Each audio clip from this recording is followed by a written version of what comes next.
Praise the Lord everyone. आइए आज की सुबह की सभा को प्रभु यीशु मसीह के नाम में हम शुरू करें। यदि आप खड़े होना चाहते हैं आप खड़े हो सकते हैं। यदि बैठकर आराधना करना चाहते हो आपकी इच्छा है, परंतु यदि सामर्थ्य है तो हम खड़े होकर प्रभु की आराधना करेंगे।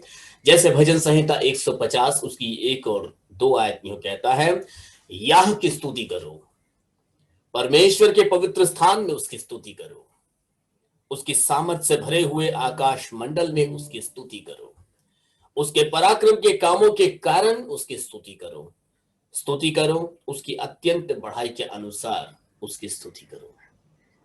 आइए आज के सुबह में जब हम खुदा बाप की आराधना करने के लिए एकत्रित हुए हैं, तो क्यों ना परमेश्वर की इस महानता को स्मरण करें कि वह अत्यंत बढ़ाई के योग्य परमेश्वर है। प्रार्थना करें, आराधना करें, वचनों के द्वारा प्रभु को ऊंचा उठाए। आइए अपने हृदयों को तैयार करें, अपनी आंखों को बंद करेंगे, प्रार्थना के साथ खुदा बाप के चरणों में अपने आप को समर्पित करेंगे कि आज खुदा से मांगेंगे कि ऐ खुदावन, बीते दिनों में भारत देश ने आजादी का दिन तो मनाया, परंतु आज भी दुनिया का एक बड़ा हिस्सा प्रभु कैद में पड़ा हुआ है। कई ऐसी अलग अलग बातों के कैद में है प्रभु, और हम प्रार्थना करते हैं कि ये संसार ऐसी कैद से आजादी को प्राप्त कर सके।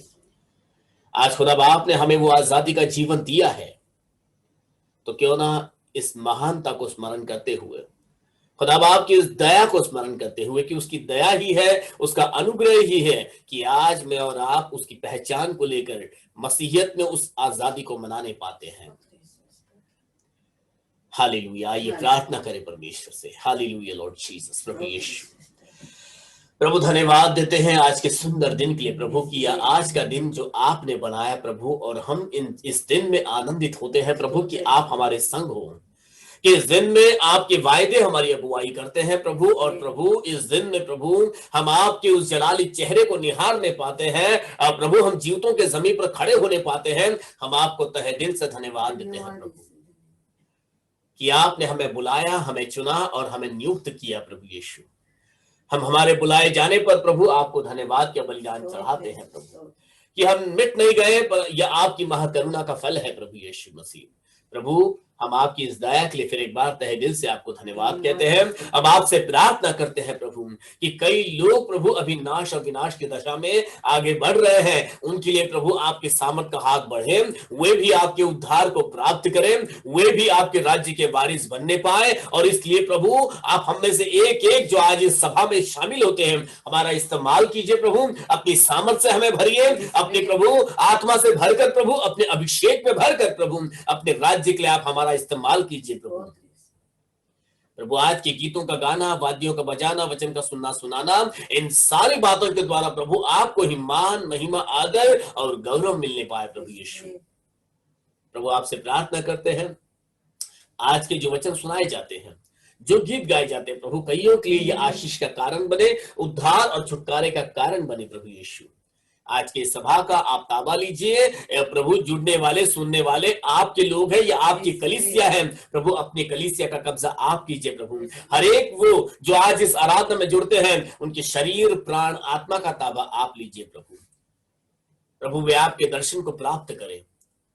अब तक भी प्रभु आपने हमको चलाया, अब से आगे के हर समय को प्रभु हम आपके सामर्थ्य हाथ में सौंपते हैं। अब प्रार्थना हमारे उद्धार करता प्रभु यीशु मसीह नासरी के नाम से मांगते हैं, आमीन आमीन आमीन आमीन आमीन। आइए कुछ गीतों को गाने के द्वारा हम प्रभु यीशु मसीह की आराधना करें। Let's worship with some songs.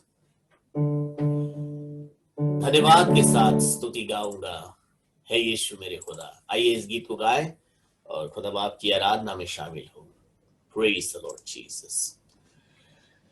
धन्यवाद के साथ स्तुति गाऊंगा, हे यीशु मेरे खुदा।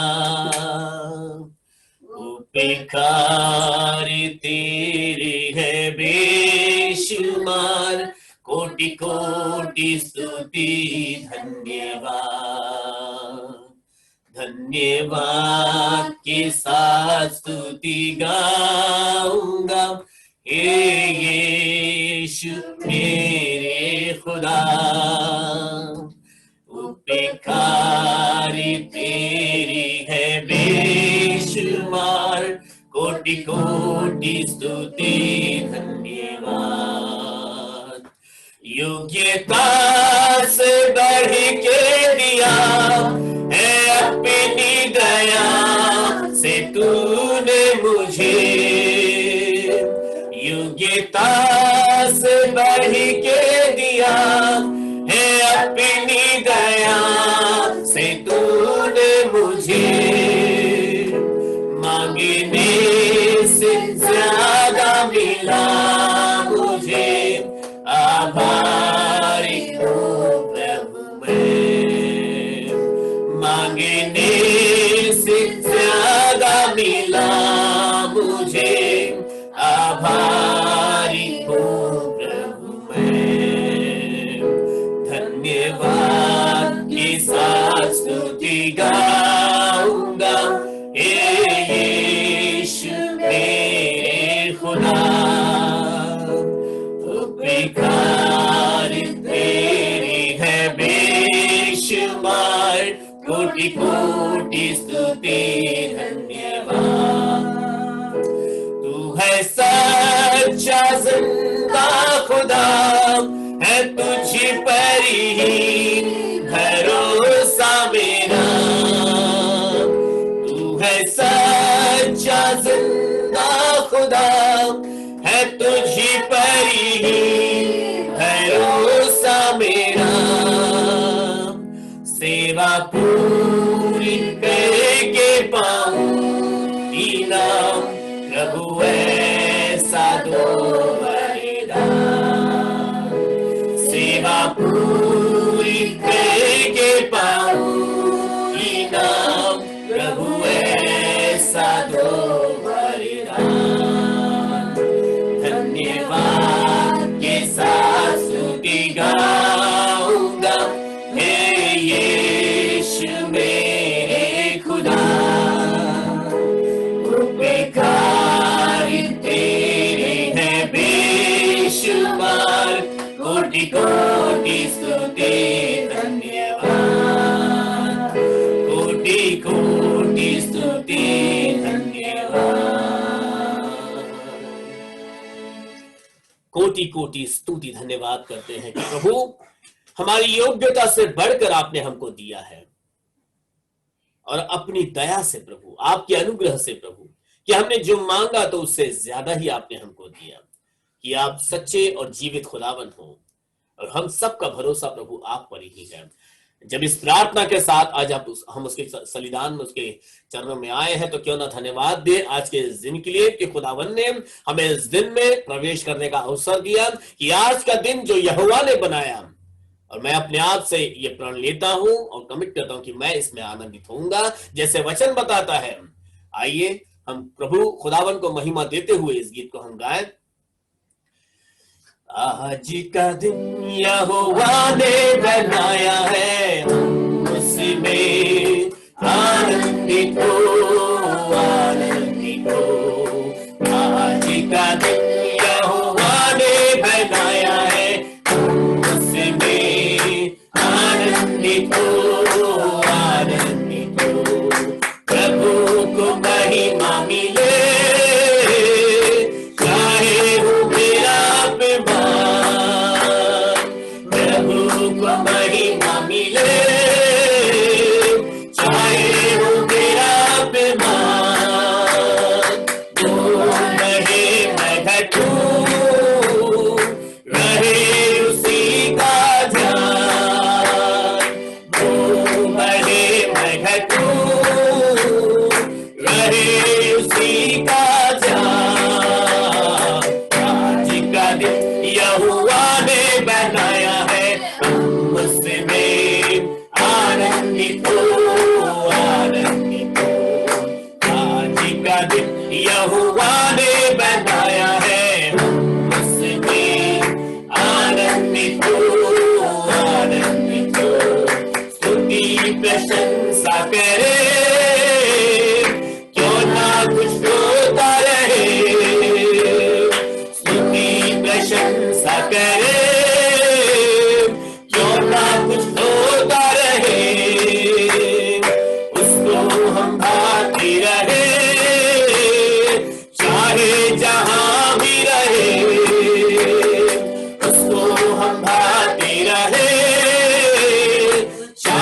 मेरी एक ही आस है कि वह मुझको कबूल कर ले और मेरे पापों को शुद्ध कर दे।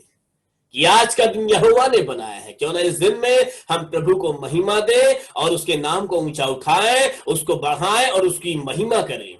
स्तुति प्रशंसा करते हुए क्यों ना कुछ जल्लोष हो, क्यों ना खुदा बाप की महिमा करे कि उसने हमें मृत्यु पर जयवंत किया है, कि वह कब्र खोल कर बाहर आया है और उसने अपने जय होने के द्वारा, शैतान को हराने के द्वारा मुझे और आपको वो जय दिलाई है।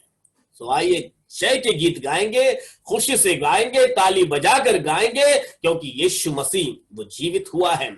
इस गीत को हमें सिर्फ ईस्टर के दिन, रिजरेक्शन डे के दिन ही नहीं, परंतु हमारे जीवन भर में जब जब मुझे और आपको मौका मिले, हमें इस खुशी के गीत को गाना है कि अब यीशु मसीह कब्र में नहीं परंतु जीवितों में पाया जाता है। हम उसे मुर्दों में नहीं ढूंढते क्योंकि वह जीवित हुआ है। क्यों ना इस खुशी के खबर को, क्यों ना इस सुसमाचार को हम दुनिया के कोने कोने तक पहुंचाए कि गाओ गाओ जय के गीत गाओ, ताली बजाकर तुम गाओ, ताली बजाकर गाओ गाओ जय के गीत गाओ, ताली बजाकर तुम गाओ। यीशु राजा जिंदा हुआ, हालेलुया, खुशी से ये सभी को सुनाओ।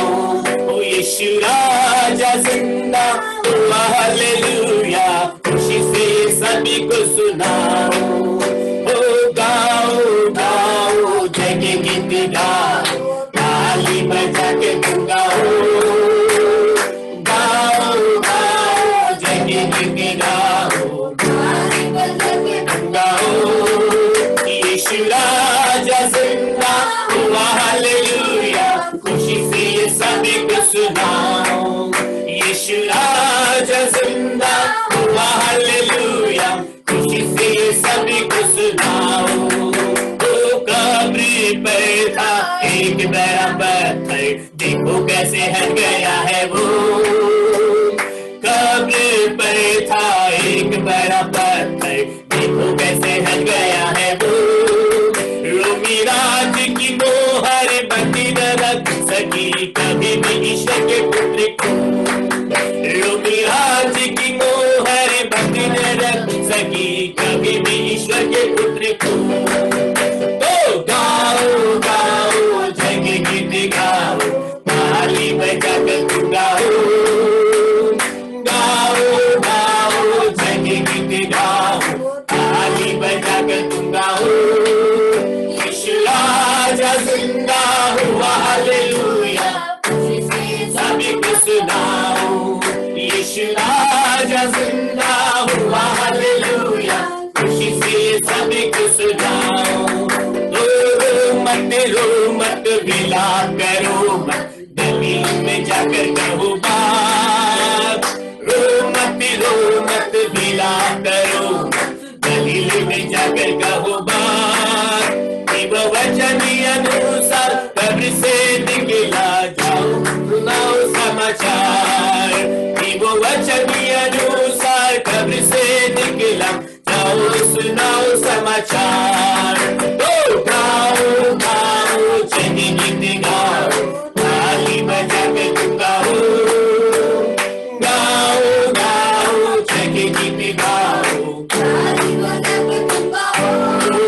यीशु राजा जिंदा हुआ, हालेलुया, खुशी से सभी को सुनाओ। यीशु राजा जिंदा हुआ, हालेलुया, खुशी से सभी को सुनाओ। ओ हन्ना कैफा मुर्गियों की सभा खतरे से हुई परेशान। हन्ना कैफा मुर्गियों की सभा खतरे से हुई परेशान।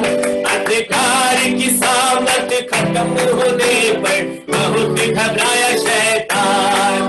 अंधकार की सामत खत्म होने पर बहुत घबराया शैतान। तो गाओ गाओ जय के गीत गाओ, ताली बजा के तुम गाओ, गाओ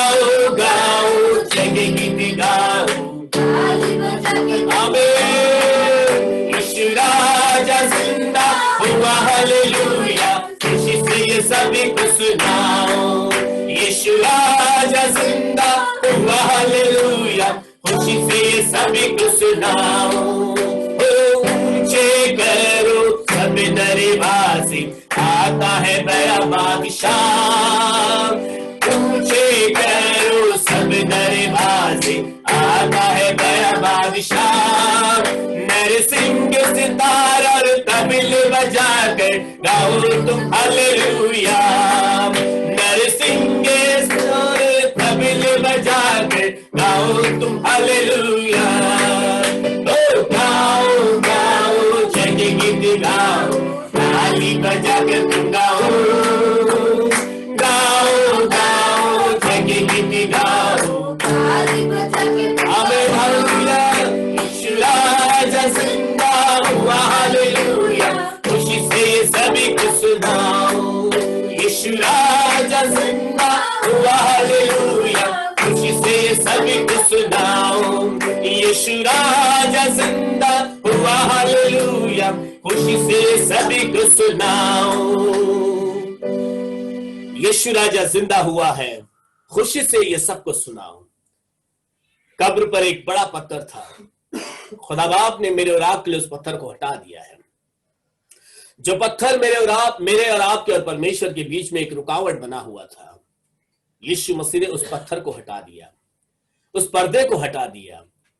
रोमी राज्य की मोहर उसे बंद न रख सकी, परंतु वह कब्र तोड़कर बाहर आया है। तो मेरे लिए और आपके लिए रोने का और विलाप करने का समय नहीं, परंतु गलील में जाकर, संसार में जाकर हमें इसका प्रचार करने का समय है। आनंद का समाचार हमें सुनाना है। हालेलुया। तो क्यों ना दिल से, दिल की गहराई से जीवित परमेश्वर की आराधना करते हुए हम उसकी महिमा करें, उसके नाम को ऊंचा उठाएं। Hallelujah. Oh Jesus my God, hallelujah,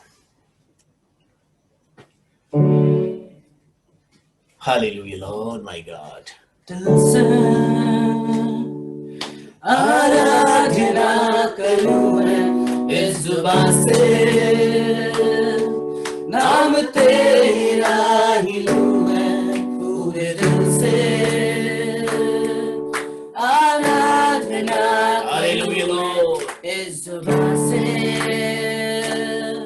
नाम तेरा ही लूं मैं, करता हूँ तेरा शुक्रिया मैं प्रभु, करता हूँ तेरा शुक्रिया मैं, करता हूँ तेरा शुक्रिया मैं प्रभु, करता हूँ तेरा शुक्रिया मैं। तेरे फजल में, तेरी दया में लिपटा मैं रहता हूँ। तेरे फजल में, तेरी दया में लिपटा मैं रहता हूँ, मैं रहता हूँ, मैं रहता हूँ।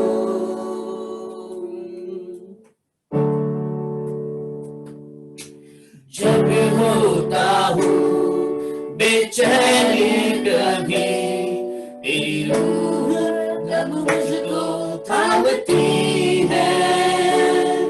मेरी मुश्किलों में, हर एक दर्द में, खुदावन तू ही मेरा शाफी है। जब होता हूँ बेचैनी कभी, तेरी रूह जब मुझको थामती है। तेरी मुश्किलों में, हर एक दर्द में, खुदावन तू ही मेरा शाफी है। करता हूँ तेरा शुक्रिया मैं प्रभु, करता हूँ तेरा शुक्रिया मैं, करता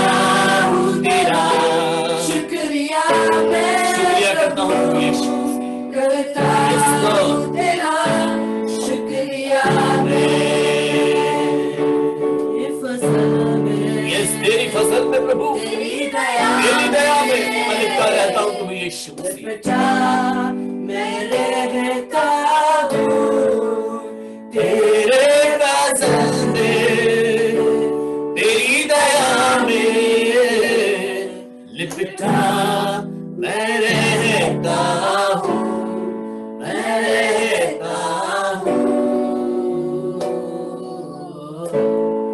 मैं रहता हूँ।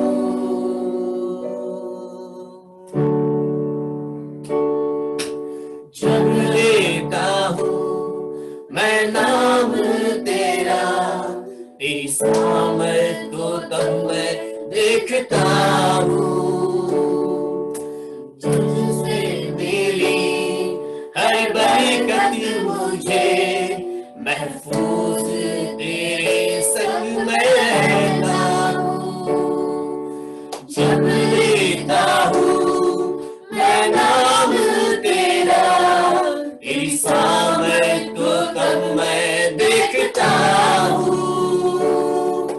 तुझसे मिली हर बरकत मुझे महफूज तेरे संग मैं रहता हूँ। करता हूँ तेरा शुक्रिया है प्रभु, तेरा शुक्रिया करते हैं। करता हूँ तेरा शुक्रिया great and mighty God, Lord. We magnify your name, शुक्रिया Lord, you're the great and mighty God. शुक्रिया yes, we thank you, Lord. We thank you, Lord Jesus. तेरी दया लिपटा मैं रहता हूँ तेरे फजल में, तेरी दया में लिपटा मैं रहता हूँ, मैं रहता हूँ, मैं रहता हूँ, मैं रहता हूँ। जब लेता हूँ मैं नाम तेरा, when I take your name, Lord Jesus, Lord, I can see you, Lord Jesus. तुझसे मिली हर बरकत मुझे महफूज तेरे संग मैं रहता हूँ, Lord Jesus. Hallelujah. जब लेता हूँ मैं नाम तेरा, तेरी सामर्थ को तब मैं देखता हूँ। तुझसे मिली हर बरकत मुझे महफूज तेरे संग मैं रहता हूँ। करता हूँ तेरा शुक्रिया मैं प्रभु, करता हूँ तेरा शुक्रिया मैं, करता हूँ तेरा शुक्रिया मैं प्रभु, करता हूँ तेरा शुक्रिया मैं। तेरी फजल में, तेरी दया में लिपटा मैं रहता हूँ तेरे फजल में, तेरी दया में लिपटा मैं रहता हूँ, मैं रहता हूँ। Hallelujah, Lord Jesus. Yes, by the grace of Jesus. Hallelujah, Lord Jesus. तेरे फजल से, तेरी ही दया से प्रभु मैं उसी में लिपटा हुआ हूँ प्रभु, कि जब भी मैंने तेरा नाम लिया मैंने तेरे सामर्थ को प्राप्त किया है। जब भी मैं मेरे हृदय के अंदर बेचैन हुआ हूं, तेरी रूह पवित्र आत्मा ने मुझे थाम लिया है। मेरी हर एक मुश्किलें, हर एक दर्दों में, मेरे हर एक गमों में खुदावन तू ही मेरा संगी रहा है। तू मुझे करीब से जानता है कि तू ही ने मुझे प्रभु आदि से उत्पन्न किया। प्रभु तेरी निगाहें मुझ पर लगातार बनी हुई है। प्रभु मैं तेरा आभारी हूं। हालेलुया। आइए इसी गीत को अपनी निगाहों के सामने रखें कि वह दयावंत परमेश्वर अपनी निगाहें हम पर लगाता है और देखता है कि उसके बच्चे उसे उसे पुकारते हैं कि नहीं। यह समय है कि हम आराधना के द्वारा उस सिंहासन के आगे अपने सरों को झुकाते हैं और खुदा बाप से अपनी विनती, खुदा बाप के चरणों में अपनी विनती रखते हैं। आइए हम में से कोई भी एक व्यक्ति, जितने हमें सुन रहे हैं, उनमें से यदि किसी की आत्मा अगुवाई करती है, ये उनका समय है, वे प्रार्थना कर सकते हैं, चाहे स्त्री पुरुष, चाहे किसी भाषा में भी क्यों ना हो। आप में से कोई भी एक व्यक्ति प्रार्थना कर सकता है। You can unmute your mic and you can pray.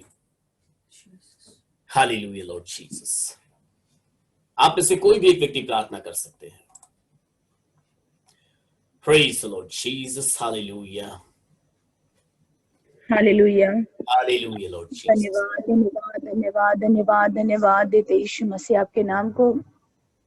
सुंदर से सुबह सुंदर सा मौका यीशु राजा आपने हमें दिया, इसके लिए हम आपकी महिमा करते हैं यीशु मसीह। जब हम आपके नाम को पुकारते यीशु मसीह, तब आपने हमारी प्रार्थना सुनी है, हमारी जरूरतों को, हमारी हर एक इच्छा को यीशु राजा आपने अपने स्वर्गीय भंडार से पूरा किया। इसके लिए हम आपके नाम को धन्यवाद देते यीशु मसीह। जब हम आपका नाम लेते यीशु मसीह, वो सारी सामर्थ और सारी ताकत और शक्ति आप हमें देते हो। इसके लिए हम आपकी महिमा करते यीशु राजा। सुंदर से सबरे सुंदर सा मौका यीशु मसीह आपने हम सभी को दिया यीशु मसीह, इसके लिए हम आपकी महिमा करते। हे राजाओं के राजा, हे प्रभुओं के प्रभु यीशु मसीह, स्तुतियों के बीच विराजमान यीशु मसीह, आपकी दया, आपकी करुणा, आपकी कृपा यीशु मसीह हम सभी के साथ बनी यीशु मसीह। इसके लिए हम आपके नाम को धन्यवाद देते हैं। आपके नाम को ऊंचा उठाने के लिए यीशु मसीह, आपकी सामर्थ्य यीशु मसीह आपने हमें दिए, इसके लिए हम आपके नाम को धन्यवाद देते यीशु मसीह। जब हम आपके नाम को पुकारते यीशु राजा, तब आपने हमारी पुकार को सुना यीशु मसीह, इसके लिए हम आपकी महिमा करते यीशु मसीह। इस सुंदर से सुबह यीशु राजा आपने सुंदर से आराधना के जरिए हमारे हृदय को खोला यीशु मसीह, हमारे हृदय से अपने बातें की यीशु मसीह, इसके लिए हम आपकी महिमा करते यीशु राजा। यीशु मसीह इस मीटिंग में जितने जन भी इस प्रार्थना इस आराधना को सुनते यीशु मसीह, हर एक को आपकी सामर्थ्य यीशु मसीह भरिए, आपकी महिमा, आपकी करुणा कृपा यीशु मसीह उन्हें एक एक के साथ बनाकर रखिए यीशु मसीह। जो सामर्थ शक्ति यीशु मसीह आपने हमें दिए, ऐसे यीशु मसीह वह हर एक को मिलने पाए यीशु मसीह। यीशु राजा इस जिंदा गाने के जरिए यीशु मसीह, इस जिंदा आराधना के जरिए यीशु मसीह आपने हम सभी के रक्षा किए, इसके लिए धन्यवाद देते यीशु मसीह। हे राजाओं के राजा, हे प्रभुओं के प्रभु यीशु मसीह, इस मीटिंग में यीशु मसीह जो पास्टर अभी हमसे बातें करेंगे, जो वचन देंगे यीशु मसीह, सारे वचन के जरिए आप हमसे बातें कीजिए यीशु मसीह, कि हम आपकी महिमा कर सके और आपके नाम को धन्यवाद दे सके।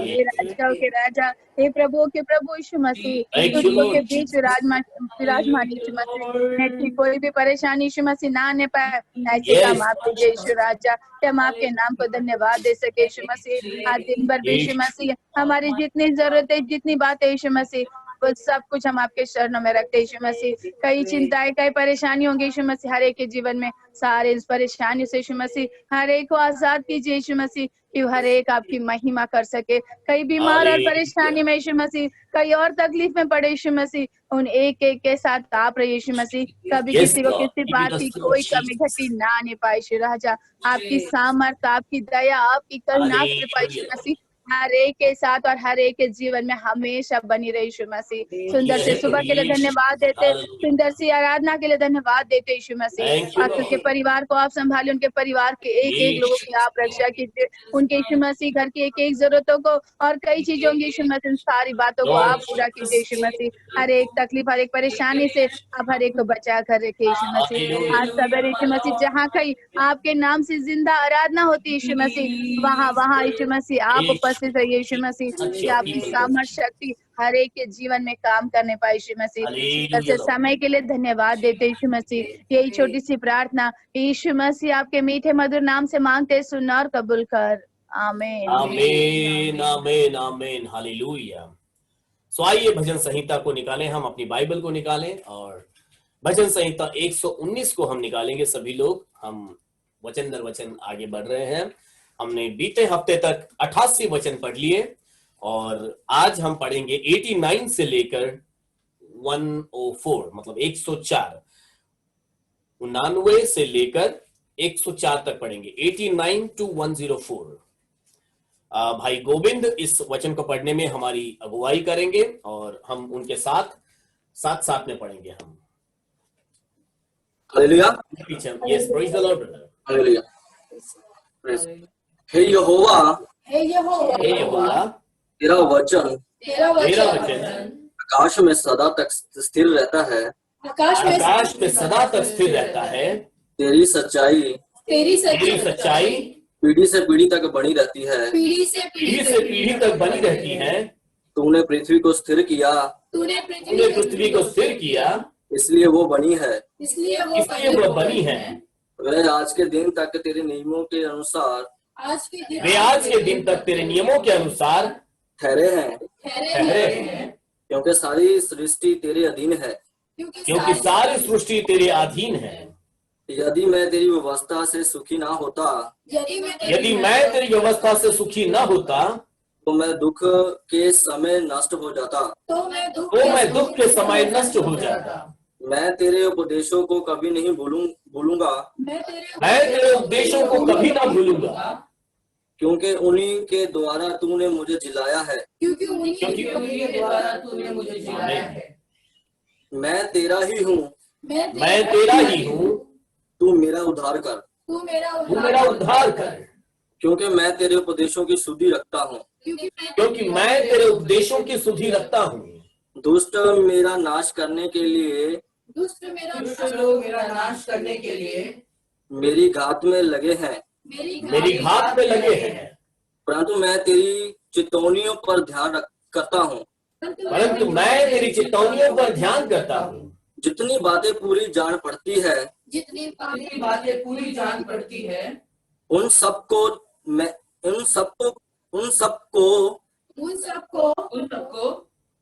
तो मैंने अधूरी पाया है। तो मैंने अधूरी पाया है। परंतु तेरी आज्ञा का विस्तार बड़ा है। परंतु तेरी आज्ञा का विस्तार बड़ा है। आहा, मैं तेरी व्यवस्था से कैसे प्रीति रखता हूँ, कैसे प्रीति रखता हूँ। दिन भर मेरा ध्यान उसी पर लगा रहता है। दिन भर मेरा ध्यान उसी पर लगा रहता है। तू अपनी आज्ञाओं के द्वारा मुझे अपने शत्रु के अधिक बुद्धिमान करता है।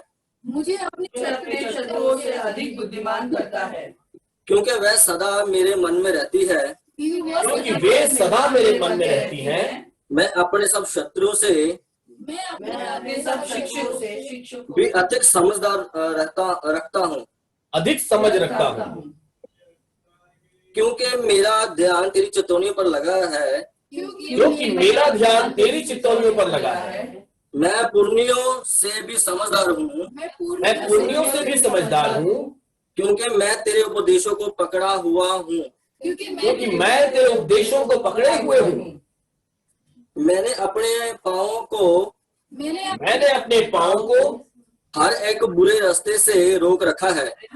हर एक बुरे रास्ते से रोक रखा है। जिससे मैं तेरे वचन के अनुसार चलूं। मैं तेरे नियमों से नहीं हटा। क्योंकि तू ही ने मुझे शिक्षा दी है। क्योंकि तू ही ने मुझे शिक्षा दी है। तेरे वचन मुझको कैसे मीठे लगते हैं। तेरे वचन मुझको कैसे मीठे लगते हैं। वह मेरे मुंह में मधु से भी मीठे हैं। वे मेरे मुंह में मधु से भी मीठे हैं। तेरे उपदेशों के कारण मैं समझदार हो जाता हूँ। इसलिए मैं सब मिथ्या मार्गों से बैर रखता हूँ। आमीन। प्रभु यीशु मसीह इस वचन के पढ़े जाने पर हम सबों को आशीषित करें। जैसे आज हमने भजन संहिता पढ़ा, इस भजन संहिता को आज ब्रदर गोविंद हमारे साथ में उसको साझा करेंगे, उस पर रोशनी डालेंगे। सो ब्रदर गोविंद, हम आपका स्वागत करते हैं। आगे का समय आप भजन संहिता में जो है रोशनी डालिए। Praise the Lord. Hallelujah, hallelujah. जिस तरह हमने परमेश्वर के वचन के हम भजन संहिता पढ़ा है, उसमें भजनकार क्या कहता है कि हे यहोवा, तेरा वचन आकाश में सदा तक स्थिर रहता है। हालेलुया। तो परमेश्वर का वचन क्या बोलता है कि हे यहोवा, तेरा वचन आकाश में स्थिर रहता है और तेरी सच्चाई पीढ़ी से पीढ़ी तक बनी रहती है। तूने पृथ्वी को स्थिर किया इसलिए वो बनी है। भजनकार क्या बोलता है कि परमेश्वर का जो वचन ही है जिसके रिकॉर्डिंग आकाश और पृथ्वी पीढ़ी से पीढ़ी तक स्थिर बनी रहती है। हालेलुया। आमीन। और वह आज के दिन तक तेरे नियमों के अनुसार ठहरे हैं क्योंकि सारी सृष्टि तेरे अधीन है। आज के दिन तक जो पृथ्वी और आकाश है तेरे नियमों के अनुसार ठहरे हुए हैं और जो सारी सृष्टि है वो तेरे अधीन है। हालेलुया। हालेलुया। यदि मैं तेरी व्यवस्था से सुखी ना होता तो मैं दुख के समय नष्ट हो जाता। अगर भजनकार क्या बोलता है, अगर जो तेरी आज्ञा है, जो तेरी व्यवस्था है उससे मैं सुखी ना होता तो अभी तक मैं क्या हो जाता, नष्ट हो जाता। हालेलुया। दुख के कारण मैं नष्ट हो जाता। जो परमेश्वर की व्यवस्था है, जो आज्ञा है, तो उसको उसने पकड़े रखा और उसके बाद क्या बोलता है कि वो जो अगर तेरी आज्ञा ना होती तो मैं दुख के समय नष्ट हो जाता। हालेलुया। इसमें बहुत सोना लिखता है भजनकार, मैं तेरा ही हूँ, तू मेरा उद्धार कर क्योंकि मैं तेरे उपदेशों की सुधि रखता हूँ। हालेलुया। भजनकार का ये अंगीकार है कि परमेश्वर मैं तेरा ही हूँ, तू मेरा उद्धार कर, और क्योंकि मैं तेरे उपदेशों की सुधि रखता हूँ, मैं तेरे उपदेशों की ज्ञान रखता हूँ, उसको मैं याद रखता हूँ। हालेलुया। इस तरह जिस तरह भजनकार का अंगीकार है कि परमेश्वर मैं तेरा ही हूँ, तो हम सबको भी परमेश्वर को बोलना चाहिए कि परमेश्वर मैं तेरा ही हूँ, तू मेरा उद्धार कर क्योंकि मैंने तेरे उपदेशों की क्या रखी है, ज्ञान रखी है, सुधि रखा है। हालेलुया। हालेलुया। तो 95 में क्या बोलता है, दुष्ट मेरा नाश करने के लिए मेरी घात में लगे हैं परंतु मैं तेरी चेतावनियों पर ध्यान करता हूँ। तो इस तरह जिस तरह दाऊद क्या बोलता है कि जो दुष्ट है मेरी क्या है, नाश करने में, मेरे को घात करने में लगे हुए हैं, परंतु मैं जो तेरी चेतावनी है, जो तेरी आज्ञा है, उसके ऊपर क्या रखता हूँ, ध्यान रखता हूँ। इस तरह जिस तरह हमारा भी एक जीवन है, जो दुष्ट है, दुष्ट कौन है, शैतान है, जो हमारे को घात करने में लगा हुआ है। अगर जिस तरह भजनकार क्या बोलता है, जो तेरी चेतावनी है, जो तेरी आज्ञा है, उसके ऊपर मैं ध्यान रखता हूँ, तो उसी तरह हमारे को भी क्या करना है कि परमेश्वर के हर एक चेतावनियां, जो परमेश्वर की आज्ञा है, उसके ऊपर क्या करना है, ध्यान करना है। हालेलुया। बातें पूरी जान पड़ती है, उन सबको मैंने अधूरी पाया है, परंतु तेरी आज्ञा का विस्तार बढ़ा है।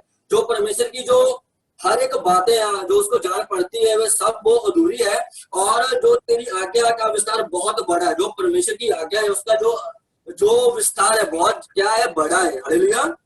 हालेलुया। तो परमेश्वर का वचन जो पहले अपने हेडिंग में पढ़ा था, जो परमेश्वर की व्यवस्था का क्या है, विश्वास है। जो परमेश्वर की आज्ञा है उसका जो अंगीकार करता है, जो उसका विश्वास है, जो भजनकार क्या करता है, जो परमेश्वर तेरा विश्वास है वो व्यवस्था में। हालेलुया। और जो अभी पढ़ने जा रहे हैं, जो परमेश्वर की व्यवस्था से प्रीति प्रेम, तो परमेश्वर का जो उसके प्रति जो परमेश्वर का प्रेम है, तो उसके बारे में क्या बोलता है कि तू अपनी आज्ञाओं के द्वारा मुझे अपने शत्रु से अधिक बुद्धिमान करता है क्योंकि वह सदा मेरे मन में रहती है। जो परमेश्वर की आज्ञा है, जो भजनकार ने क्या बोला है कि जो अपनी आज्ञा के द्वारा, तू अपनी आज्ञाओं के द्वारा मुझे शत्रु से अधिक बुद्धिमान करता है। जो हमारे शत्रु है, जो हमारा शत्रु कौन है, शैतान है। हम सब लोग जानते हैं कि जो शैतान है वो हमारा शत्रु है। उससे भी क्या करता है, जो परमेश्वर की आज्ञा है वो हम सबको क्या कर देती है, बुद्धिमान कर देती है। अगर हम परमेश्वर की व्यवस्था से और परमेश्वर की आज्ञा को पकड़ के हम चलते हैं तो परमेश्वर का वचन क्या बोलता है कि बुद्धिमान हो जाता है। हालेलुया। क्योंकि वह सदा मेरे मन में रहती है। जो परमेश्वर का जो आज्ञा है वो मेरे मन में रहती है। जब भजनकार का अंगीकार है वो इस तरह बोलता है कि परमेश्वर जो तेरी व्यवस्था है उससे मैं क्या करता हूँ, प्रीति रखता हूँ, प्रेम रखता हूँ। हालेलुया। और आगे क्या बोलता है, मैं पुर्नियों से भी समझदार हूँ। जो पुर्नियों का मतलब क्या है, जो बुजुर्ग रहते हैं, जो पहले के रहते हैं, उससे भी मैं क्या हूँ, समझदार हूँ। हालेलुया। क्योंकि मैं तेरे उपदेशों को पकड़े हुए हूँ। तो बहुत अच्छा है, मतलब कि भजनकार ने लिखा हुआ है कि जो बुजुर्ग है, जो पहले के, उनसे भी मैं क्या हूँ, अधिक मतलब कि ज्यादा समझदार हूँ क्योंकि मैंने तेरे उपदेशों को क्या किया, पकड़ के रखा। कि मैंने तेरी आज्ञा को पकड़ के रखा, मैं उसको नहीं छोड़ा, इसलिए मैं क्या हूँ, समझदार हूँ। हम सबको भी परमेश्वर में ऐसे ही चलना है कि परमेश्वर कि मैं तेरी जो आज्ञा है उसको पकड़े रखूं और समझदार हो जाऊं। हालेलुया। मैंने अपने पांवों को हर एक बुरे रास्ते से रोक रखा है, जिससे मैं तेरे वचन के अनुसार चलूं। कि मैंने अपना पांव हर एक बुरे मार्ग से रोक के रखा है। यह वचनकार बोल रहा है कि मैंने अपने पांव हर एक बुरे काम से रोक के रखा है कि मैं तेरे वचन के अनुसार चलूं। कि हम सबको क्या करना है? परमेश्वर के वचन अनुसार चलना है। जो बुरा रास्ता है उसके ऊपर नहीं चलना है, उसके ऊपर अपने पांव को रोक के रखना है। हालेलुया। जिस तरह भजनकार का ये अंगीकार है और उसका वो परमेश्वर की आज्ञा से प्रीति रखता है, तो वो ऐसे अपनी बातें जाहिर कर रहा है। हालेलुया। और परमेश्वर का वचन भी आगे क्या बोलता है? तेरे वचन मुझको कैसे मीठे लगते हैं, वह मेरे मुंह में मधु से भी मीठे हैं। जो परमेश्वर का वचन है वो क्या बोलता है कि परमेश्वर वो मीठे हैं, मधु से भी और शहद से भी मीठे हैं। जो तेरे वचन ही है जो मेरे मुंह के अंदर जाते हैं। हालेलुया। तो हम सबको भी ऐसे ही एक परमेश्वर के सामने बोलना है कि परमेश्वर जो तेरे वचन है परमेश्वर वो मीठे हैं। परमेश्वर के वचन मीठे हैं। क्या बोलते हैं कि जो अगर परमेश्वर की हम आज्ञा को पकड़ के चलते हैं तो परमेश्वर के हर एक वचन हमें क्या लगेंगे? मीठे लगेंगे। हालेलुया। अगर जो हम परमेश्वर से प्रीति रखते हैं, परमेश्वर से हर एक वचन से प्रीति रखते हैं, तो परमेश्वर के हर एक वचन हमें मीठा लगेगा। चाहे जितना मर्जी कड़वा हो वो हमें मीठा ही लगेगा। हालेलुया। तेरे उपदेशों के कारण मैं समझदार हो जाता हूँ। जो परमेश्वर के उपदेश है, जो परमेश्वर की आज्ञा है, उसके कारण मैं क्या हो जाता हूँ? समझदार हो जाता हूँ। हालेलुया। इसलिए मैं सब मिथ्या मार्ग क्या होते हैं? जो झूठे मार्ग रहते हैं उससे क्या करता हूँ? मैं बैर रखता हूँ। ये वचनकार बोल रहा है कि परमेश्वर जो तेरे उपदेश है मैंने उसको पकड़ के रखा है, इसलिए मैं समझदार हो जाता हूँ। इसलिए मैं सब मिथ्या मार्ग से बैर रखता हूँ। कि जो झूठे मार्ग है ना, मैं उससे क्या करता हूँ? बैर रखता हूँ। मैं उससे क्या करता हूँ? हर एक काम में क्या करता हूँ? दूरी रखता हूँ। Hallelujah.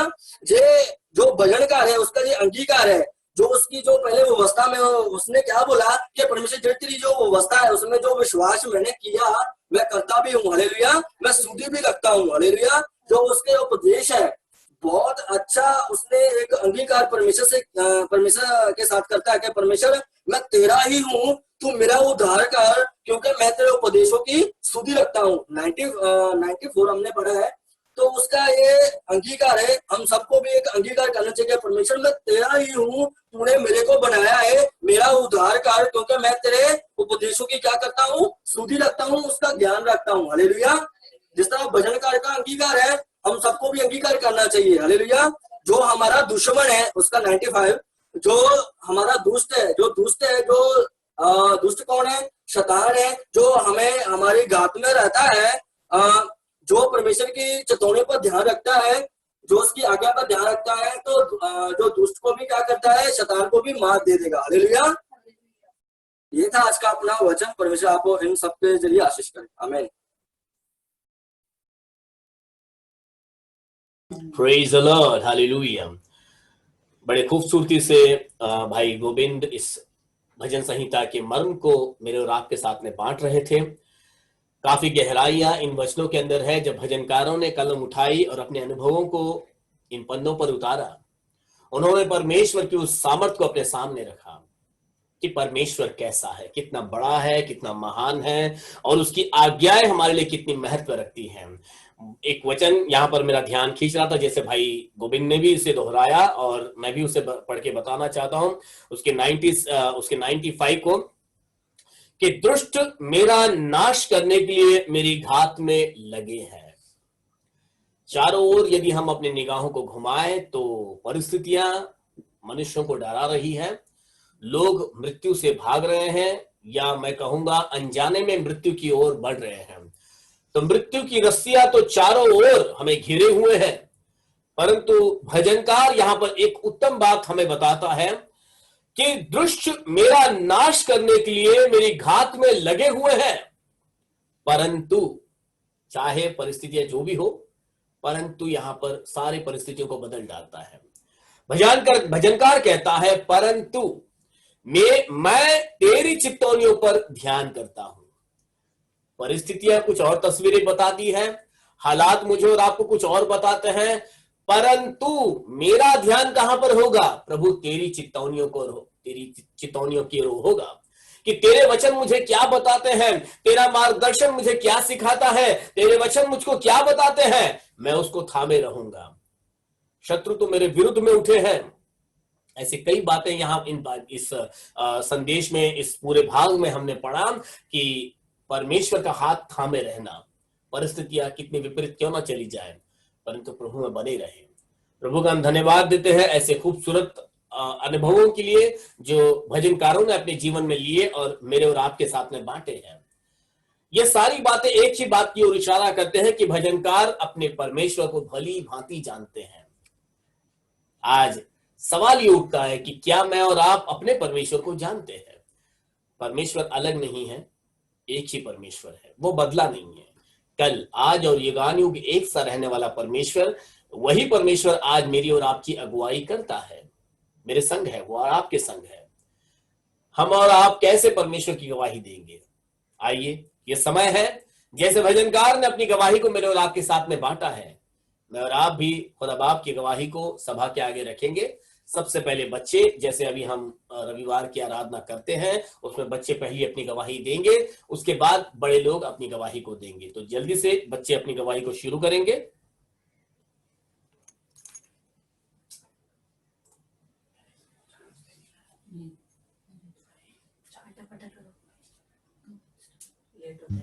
Praise the Lord. Praise the Lord.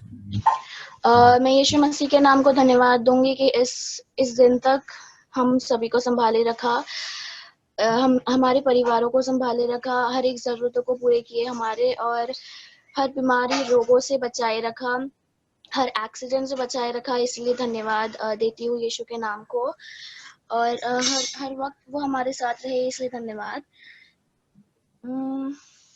एक वर्स बोलूंगी मैं, Psalms chapter 80 verse 1. Hear us, shepherd of Israel, you who lead Joseph like a flock, you who sit enthroned between the cherubim, shine forth. Amen. Praise the Lord. Praise the Lord. तो ये मैं यीशु मसीह को धन्यवाद दूंगी कि इस समय तक, इस दिन तक हमें संभाले रखा, हर बीमारी से, हर लोगों से संभाले रखा। और ये जो सब लोग हमारा मामा के जूम प्रेयर में जुड़ते हैं, यीशु, हम हर रोज ऐसे ही प्रेयर में जुड़े रहे। यीशु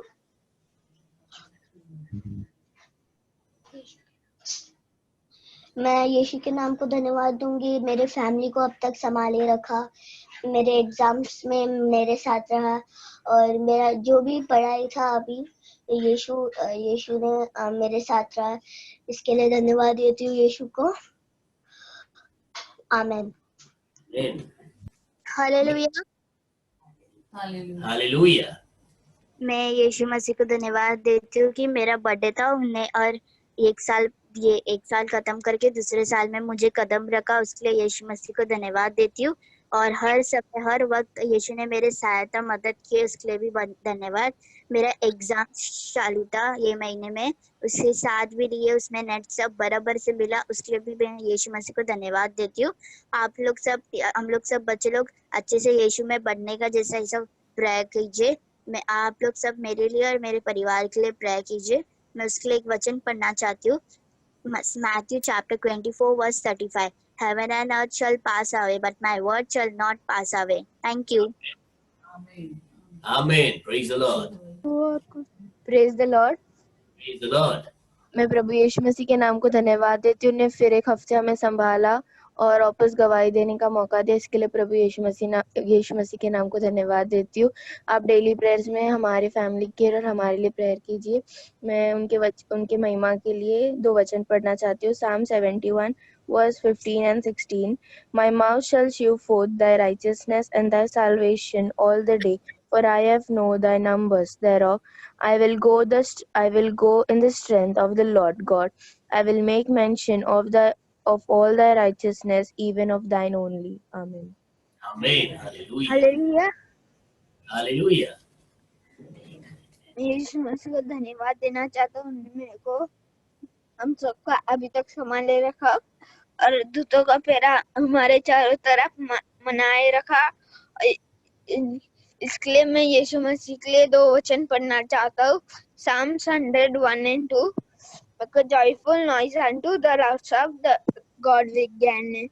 Come before His presence with singing. Amen. Amen amen hallelujah. मैं यीशु मसीह के नाम को धन्यवाद देती हूँ कि यीशु मसीह ने हमें इस दिन तक संभाला और हर एक वायरस से बीमारी से बचाया, इसलिए उनका धन्यवाद देती हूँ। और हर एक जगह आने जाने में वो हमारे साथ थे, इसलिए उनका धन्यवाद देती हूँ।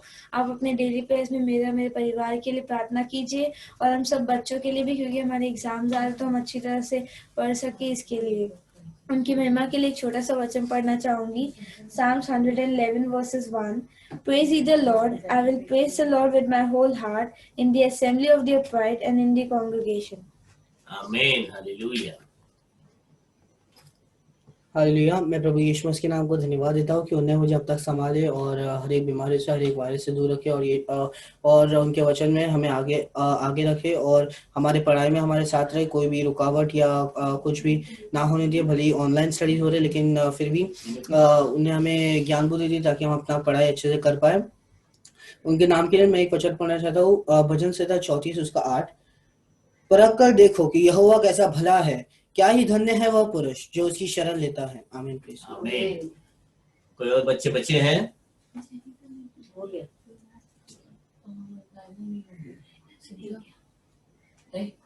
और संडे स्कूल बच्चे हैं तो जल्दी से अपनी गवाही दे सकते हैं।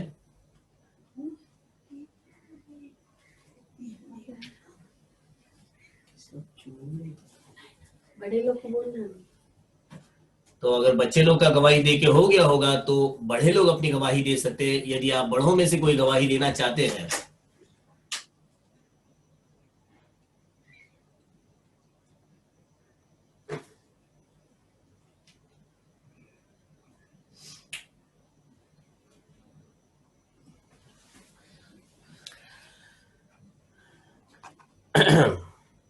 ओके, यदि बड़ों में से कोई गवाही नहीं दे रहे हैं तो आइए हम आगे बढ़ेंगे। बच्चों ने अपनी गवाहियां तो hallelujah. Yes hallelujah sister, praise the Lord. मैं प्रभु को धन्यवाद देती हूँ कि प्रभु ने इस महीने भर संभाला और आज हमें जिंदा उठाया है। उनके नाम को मैं धन्यवाद देना चाहती हूँ। और सही में बहुत सारे लोग जैसे कि जहाँ पे मैं काम करती हूँ तो वो बहुत रिच थे और वो मतलब ज्यादा इयर्स के नहीं थे, सिर्फ 40 इयर्स के थे। और वो वॉकिंग के लिए गए और फिर वहाँ पे ही, जैसे यहाँ पे हमारे गैलेरिया है, वहाँ पे उनको हार्ट अटैक आया और वो ऑन द स्पॉट वहाँ पे ही मर गए। किसी को पता नहीं कि कहाँ का क्या है। जब उन्होंने व्हाट्सएप पे डाला तो मालूम पड़ा कि अरे तो यहाँ के हैं।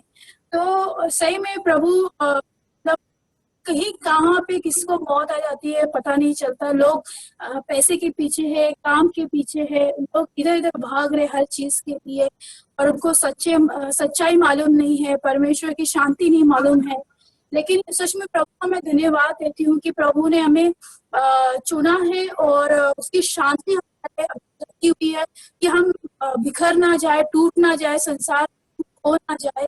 प्रभु हमेशा अपने वचन के द्वारा, जैसे हम इवनिंग को भी हमारा वचन होता है, संडे को भी प्रे होता है, तो ये सारे वचन के द्वारा, प्रे के द्वारा जो हम पर्सनली प्रार्थना करते हैं, जो हमारे लिए हमारे भाई बहन प्रार्थना करते हैं, उनके द्वारा हम स्थिर रहते हैं। और हम अभी इतना कोरोना वायरस का आया उसमें भी प्रभु ने हमें बड़ी सामर्थ से हमें बचाया और कोई भी तरीके से हमें कोई हानि ना हुई। बहुत लोग इसमें गुजर गए, मर गए और बहुत यंग लोग हम देखते हैं कि मर गए, लेकिन फिर भी प्रभु ने हमें एक वादा देके, अपने वचन देके प्रभु ने हमें संभाला है। मुझे, मेरे परिवार को, मेरी कलीसिया को, हर एक को संभाला है। उसके नाम को मैं कोटि कोटि धन्यवाद देती हूँ। आमीन। Praise the Lord. आमीन। यदि और कोई गवाही देना चाहते हैं, आपके पास समय है, आप में से कोई भी गवाही दे सकते हैं।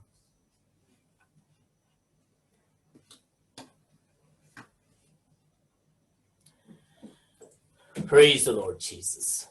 सो प्रभु हमारा अनुग्रहकारी पिता है।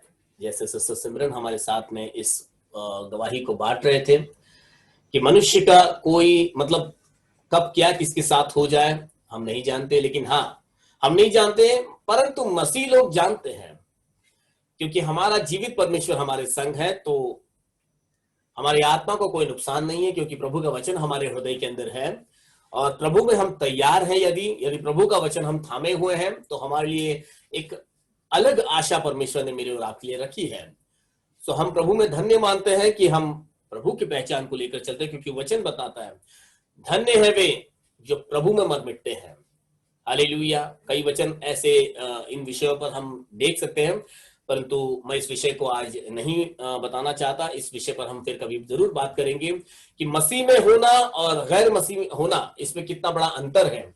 इस बात को हम बता सकते, हम इस विषय पर जरूर बात करेंगे, समय आएगा। परंतु इन सारी गवाहियों के द्वारा हम एक बात तो जान सकते हैं कि हमारा जीवित परमेश्वर, सामर्थी परमेश्वर, सृष्टिकर्ता, वो जब हमारे संग है तो हमारे पास गवाहियां हैं, हमारे लिए सुरक्षा है, हमारी जरूरतें खुदा बाप में पूरी होती हैं। बच्चों ने अपनी गवाहियां बताई कि हम उनके परीक्षाओं के लिए प्रार्थना करें, उनके उन्नति के लिए प्रार्थना करें, प्रभु में वे बने रहे, बढ़ते रहे। और हम बड़ों की ये जिम्मेदारियां हैं कि हम इन बच्चों को अपनी प्रार्थनाओं में हमेशा याद रखें। जितने भी संडे स्कूल बच्चे हैं, जितने भी प्रभु में बच्चे उन्नति पा रहे हैं, वे सांसारिक रीति में कभी उसकी अभिलाषाओं में, कभी संसार के प्रभाव में न पड़ जाए, ये हम सबकी प्रार्थना उनके लिए रहे। सो जिस तरह से हमने अपनी गवाहियों को सभा के आगे साझा किया है, आइए उसी गवाहियों को अपने सम्मुख में रखते हुए, प्रभु के आगे अपने दान और दशमांश को लेते हुए, अपने समर्पण को लेते हुए, एक गीत के साथ में इस दान अर्पण के लिए हम आगे बढ़ेंगे। लेट्स सिंग अ सॉन्ग, और फिर एक गीत, और इस गीत के चलते हम अपने दान अर्पण को खुदा बाप की चरणों में अर्पित करें। हालेलुया। आइए इस गीत को गाएं। होवेगी बरकत की बारिश, वायदा पुर प्यार है सही, आवेगी ताजगी आसमान से, भेजेगा जिसको मसीह। आइए इस गीत को गाने के द्वारा प्रभु की महिमा करें। Hallelujah Lord. होएगी बरकत की बारिश, वायदा पुर प्यार है सही, आवेगी ताजगी आसमान से, भेजेगा जिसको मसीह। बरकत की बारिश, बरकत की बारिश भरपूर, की बूंदे टपके, पर बारिश हमको जरूर। होएगी बरकत की बारिश, होगी नई कुव्वत जरूर, वादी पहाड़ और मैदान पर जब बारिश होगी भरपूर। बरकत की बारिश, बरकत की बारिश भरपूर, रहम की बूंदे टपके, बारिश हमको जरूर। होएगी बरकत की बारिश, पावे हम सब, यीशु तू ताजगी अब बख्श दे, वायदे को पूरा अब कर। बरकत की बारिश, बरकत की बारिश भरपूर,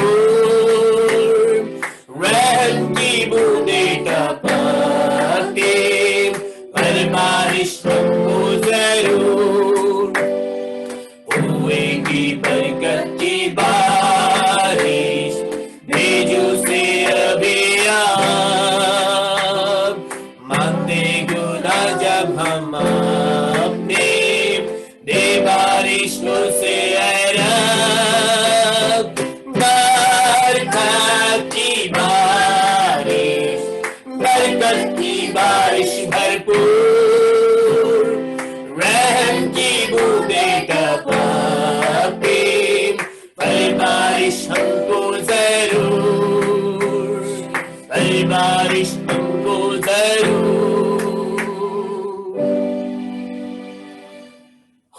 की बरकत की बारिश।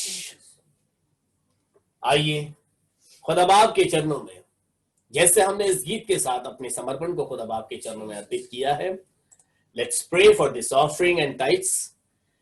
हालेलुया लॉर्ड जीसस, प्रभु यीशु, फिर एक बार हम आपके अनुग्रह के सिंहासन के आगे और आपके न्यायासन के आगे प्रभु इस दान और दशमांश को हम समर्पित करते हैं। प्रभु आप इसे स्वीकार कीजिए। जितनों ने प्रभु हर्ष के साथ आपके राज्य के लिए बोया है, वे अपने जीवन में प्रभु हर्ष की कटनी को काटने पाए। प्रभु यीशु मसीह हर एक के प्रभु नौकरी धंधों में, उनके उठने बैठने में, घर के खत्तों पर आपकी बड़ी आशीष बनी रहे। प्रभु यीशु हम प्रार्थना करते हैं जितनों ने भी अपने हाथ को आपके दान और दशमांश की ओर बढ़ाया है, प्रभु उन हाथों को आप आशीष की भरपूरी दीजिए। उनका उठना बैठना चलना फिरना आशीष का कारण बने प्रभु यीशु मसीह। परंतु जो नहीं भी दे पाए हैं, हम उनके लिए भी प्रार्थना करते हैं, वे भी बहुतायत की आशीष को प्राप्त करें, आप में बरकतों को प्राप्त करें प्रभु, और कई लोगों के लिए प्रभु वे आशीष का कारण बनने पाए, और भविष्य में प्रभु आपके बलिदान में प्रभु आनंद के साथ हर्ष की बीज को बोने पाए प्रभु यीशु मसीह। अब से आगे तो प्रभु हम आपके वचनों पर बात करने जाते हैं। प्रभु आपके वचनों को हम यहाँ पर पुकारते हैं। प्रभु आप अपने वचनों के द्वारा अपने सुनने वालों को आशीषित कीजिए। प्रभु इन वचनों को आप आशीषित कीजिए प्रभु यीशु मसीह। आपकी मर्जी को इस स्थान में आप पूरा कीजिए प्रभु। जितने भी प्रभु आपके वचन की ओर अपने कान लगाते हैं, वे प्रभु आपके स्वर्ग की वाणी को सुनने पाए प्रभु, कि हम आपको सुनना चाहते हैं प्रभु। कोई मनुष्य की वाणी नहीं, परंतु आपकी आवाज को हम सुनना चाहते हैं। लॉर्ड स्पीक टू अस प्रभु यीशु। हम में से हर एक का प्रभु शरीर प्राण आत्मा आपके ताबे में रहे और आपकी मर्जी हमारे जीवन में पूरी होने पाए। अब प्रार्थना हमारे उद्धार करता प्रभु यीशु मसीह नासरी के नाम से मांगते हैं, आमीन आमीन आमीन आमीन। हम सब बैठ सकते हैं। यदि आप खड़े हो तो आप लोग बैठ सकते हो। आइए थोड़ा देर हम वचन में बात करेंगे। मैंने आपको कल शाम को बताया था कि कल आजादी हम मना रहे थे, और मैंने कहा था कि आजादी के विषय में मैं आज आपको बताऊंगा, क्योंकि कल शाम को मतलब शाम के समय की आराधना में समय थोड़ा कम होता है और उसमें सारी बातें जो है कवर करने में मुश्किल हो जाती है। परंतु आज सुबह के समय मैं आपको इसके बारे में थोड़ा सा बताना चाहूंगा कि हम मसीह होने के नाते हमें किस आजादी की ओर ध्यान देना है, हम किस आजादी को जानते हैं। यदि हम आज चारों ओर देखेंगे, यानी कल के दिन के बारे में अगर मैं बात करूं, तो जगह जगह लोगों ने आजादी का दिन मनाया, और भारतवर्ष का ये 74वां आजादी का दिन था, जिसमें भारत देश ने अपनी आजादी का जल्लोष या आनंद मनाया। परंतु हर साल में अपनी पीढ़ी से या जवान लोगों से या जितने पढ़े लिखे हैं, जितने भी इस आजादी के दिन का महत्व जानते हैं, मैं उनसे हमेशा पूछता हूं कि यदि हम आजादी का दिन मनाते हैं, यानी कि अपने जो भारत के ध्वज को हम जब ऊंचा उठाते हैं, तो इसके पीछे का मर्म क्या मैं और आप में से कोई जानते हैं क्या? कि सच्ची आजादी है क्या?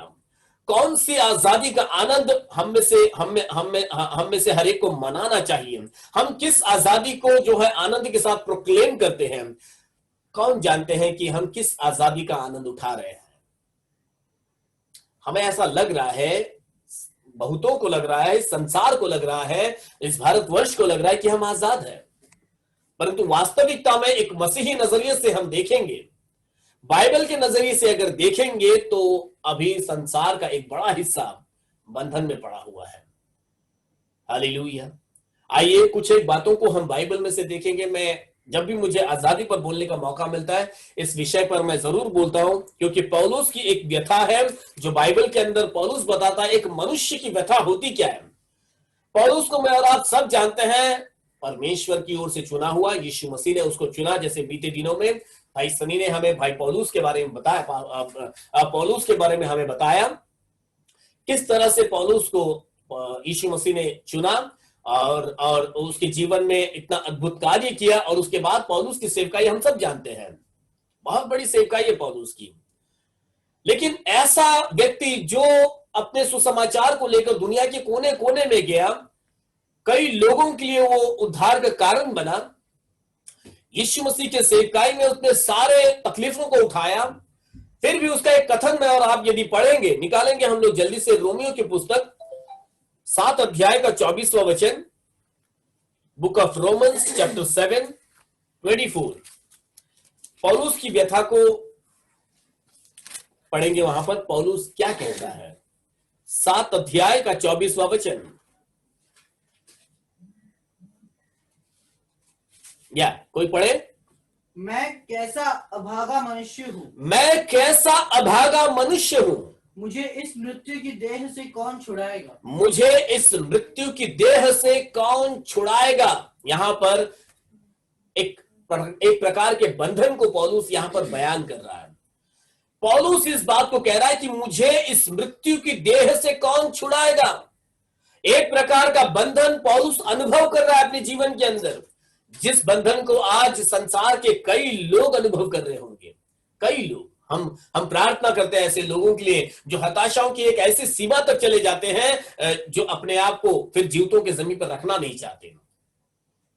और इसीलिए यहां पर पौलुस उसी व्यथा को बयान कर रहा है कि मुझे इस मरणहार देह से कौन आजाद करेगा, कौन मुझे इस मृत्यु की देह से छुड़ाएगा, क्योंकि ये देह मुझे एक अलग तकलीफ की ओर लेकर चलती है। हालेलुया। एक प्रकार का बंधन, कई संसार का एक बहुत बड़ा हिस्सा इस बंधन का अनुभव कर रहा है, और इससे हमें आजाद कौन करेगा। मुझे इस मृत्यु की देह से कौन छुड़ाएगा। क्यों? क्योंकि एक और वचन को पढ़ेंगे, गलातियों की पुस्तक उसके 5वीं अध्याय के 17 वचन को पढ़ेंगे। गलातियों 5वीं अध्याय 17 वचन।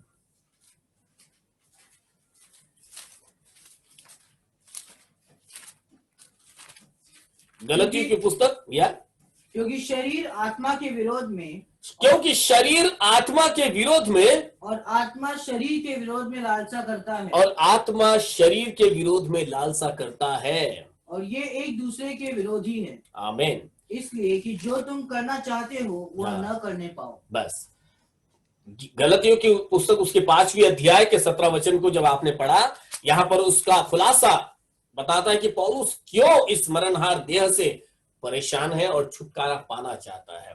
क्योंकि यहां पर बताता है कि शरीर जो है, शरीर आत्मा के विरोध में और आत्मा शरीर के विरोध में लालसा करता है, और ये एक दूसरे के विरोधी है। इसलिए कि जो तुम करना चाहते हो वो नहीं कर पाते हो। पौलुस को कुछ करना है, पौलुस को प्रभु में एक अलग स्तर को प्राप्त करना है, परंतु सांसारिक बातें हैं, देह की अभिलाषाएं हैं, जिन बातों ने उसे परमेश्वर से एक दूरी, मतलब कुछ बातों से उसको सीमित रखा है। पौलुस इसी दशा को बंधन की हालत में देख रहा है कि मेरा आत्मा कुछ और करना चाहता है और देह कुछ और करने को कह रहा है। आज हम में से बहुतेरे लोग, मसीही हो या गैर मसीही हो, इसी युद्ध में लगे हुए हैं, एक प्रकार के ऐसे बंधन का अनुभव कर रहे हैं। बाहर आजादी तो है, बाहर आजादी के झंडे फहराए तो जा रहे हैं, परंतु अंदर एक युद्ध चल रहा है, अंदर एक बंधन का अनुभव लेकर यह संसार जी रहा है। और पौलुस इस व्यथा को जानता है, मुझे इस मरणहार देह से कौन आजाद करेगा। कहता है मैं इससे कैसे आजाद होऊं, कैसे इसमें मैं छुटकारे को प्राप्त करूं, क्योंकि शरीर और आत्मा इन दोनों के बीच में एक मल्ल युद्ध लगा हुआ है। इस युद्ध में पौलुस एक अलग ही दुख को या पीड़ा को अनुभव कर रहा है।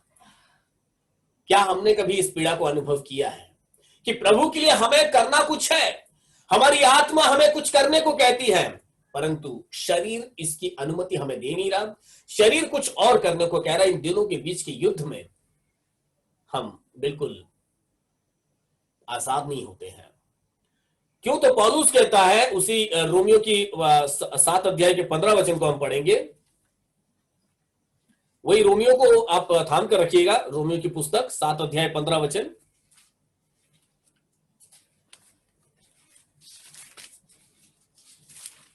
रोमियो 7:15। जो मैं करता हूँ, क्योंकि जो मैं करता हूँ उसको नहीं जानता, उसको मैं जानता ही नहीं, क्योंकि जो मैं चाहता हूँ वह नहीं किया करता।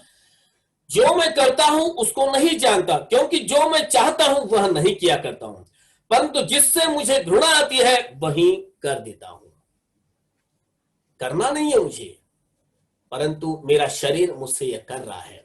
एक द्वंद युद्ध हो रहा है, शरीर कुछ और करवा रहा है और प्राण इसकी अनुमति दे नहीं रहा, आत्मा इसकी अनुमति दे नहीं रहा। इस द्वंद में पौलुस उस बंधन का बयान मेरे और आपके साथ में कर रहा है। ये सिर्फ पौलुस की व्यथा नहीं है, ये आज के लोगों की व्यथा है।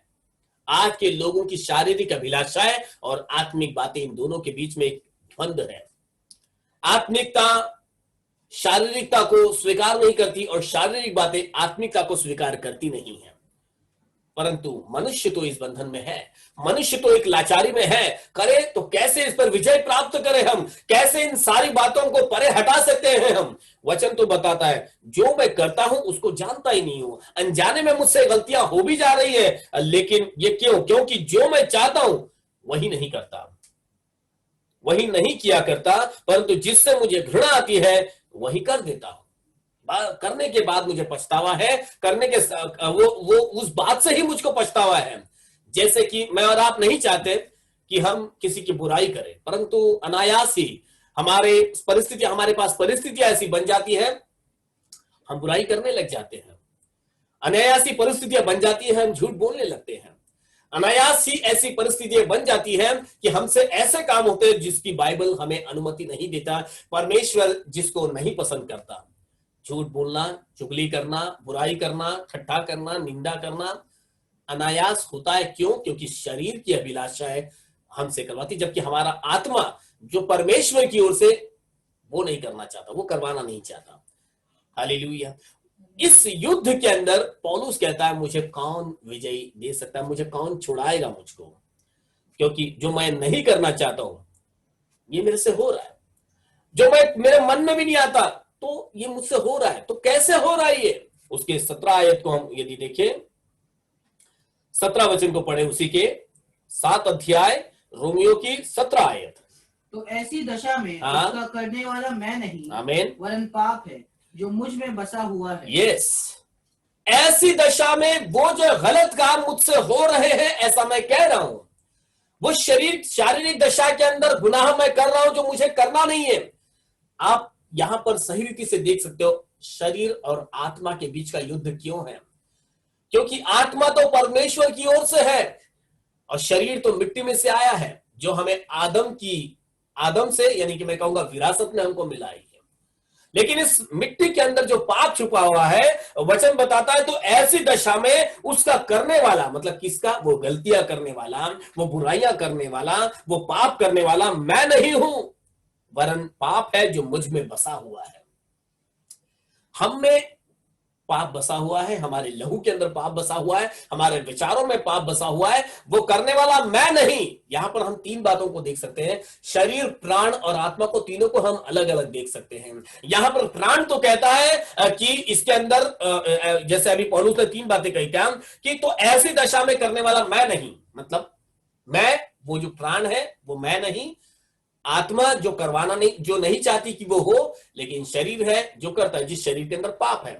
थोड़ा सा समझने में आपको बल देना पड़ेगा, लेकिन इस तीनों बातों को यहां पर आप अलग अलग देख सकते हो कि किस तरह से पौलुस यहां तीनों बातों को अलग करके बता रहा है।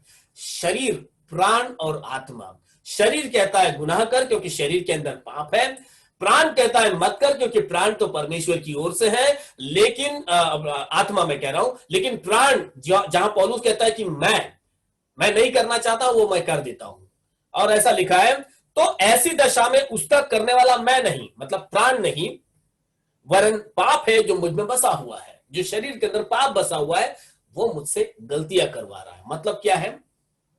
एक अंधे का बंधन लेकर मैं चल रहा हूं, एक अंधे का कैदी मैं हो चुका हूं, मुझे करना तो नहीं। उसके 18वें वचन कहता है क्योंकि मैं जानता हूं, 18 आयत, क्योंकि मैं जानता हूं कि मुझ में अर्थात मेरे शरीर में कोई अच्छी वस्तु वास नहीं करती। इच्छा तो मुझ में है, इच्छा तो मुझ में है, परंतु भले काम मुझसे बन नहीं पड़ते। मैं अच्छा काम करना चाहता हूं परंतु मैं कर नहीं पाता हूं क्योंकि शरीर इसकी अनुमति नहीं दे रहा है। इच्छा मुझ में है, उस आत्मा के अंदर भले काम करने की इच्छा है, परंतु शरीर इस भले काम को करने की अनुमति नहीं दे रहा। मतलब आप समझ सकते हो लाचारी का अनुभव यहां पर पौलुस मुझे और आपको बयान कर रहा है कि मैं लाचार हो गया हूं, मुझसे ये हो नहीं रहा, मैं एक बंधन में हूं, मैं जंजीरों से जकड़ा गया हूं, मुझे इससे कौन छुड़ाएगा, मैं आजाद कब होऊंगा। हमने कल शाम को गीत गाया, मैं आजाद दिल से हुआ हूं, यीशु के लहू से हुआ हूं, मैं आजाद यीशु के लहू से हुआ हूं, मैं आजाद हूं। ऐसे गीतों को कल बच्चों ने गाया और बहुत ही खूबसूरत गीत था जो दिलों को छूने वाला था।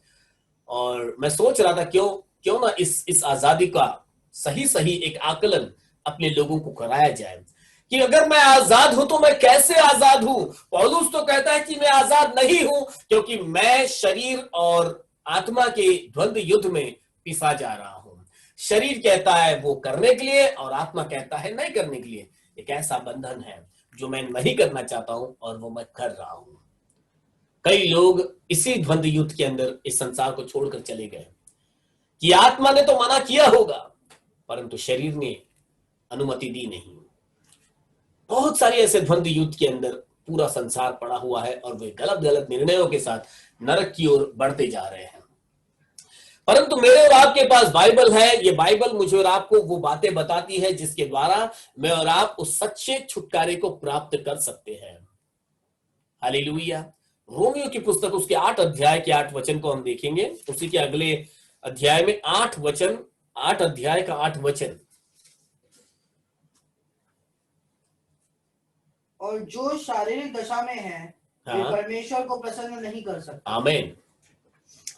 और बात यह है कि जो शारीरिक दशा में है, पौलुस का ये द्वंद्व युद्ध क्यों है, पौलुस को इस बात का दुख क्यों है कि मेरा शरीर मुझे आत्मिक काम करने नहीं दे रहा है, कि मेरा शरीर मुझे आत्मिकता में बढ़ने दे नहीं रहा है। ये पौलुस का दुख क्यों है? क्योंकि यहां पर वचन बताता है जो शारीरिक दशा में है वे परमेश्वर को खुश नहीं कर सकते हैं। और पौलुस तो परमेश्वर को खुश करना चाहता है।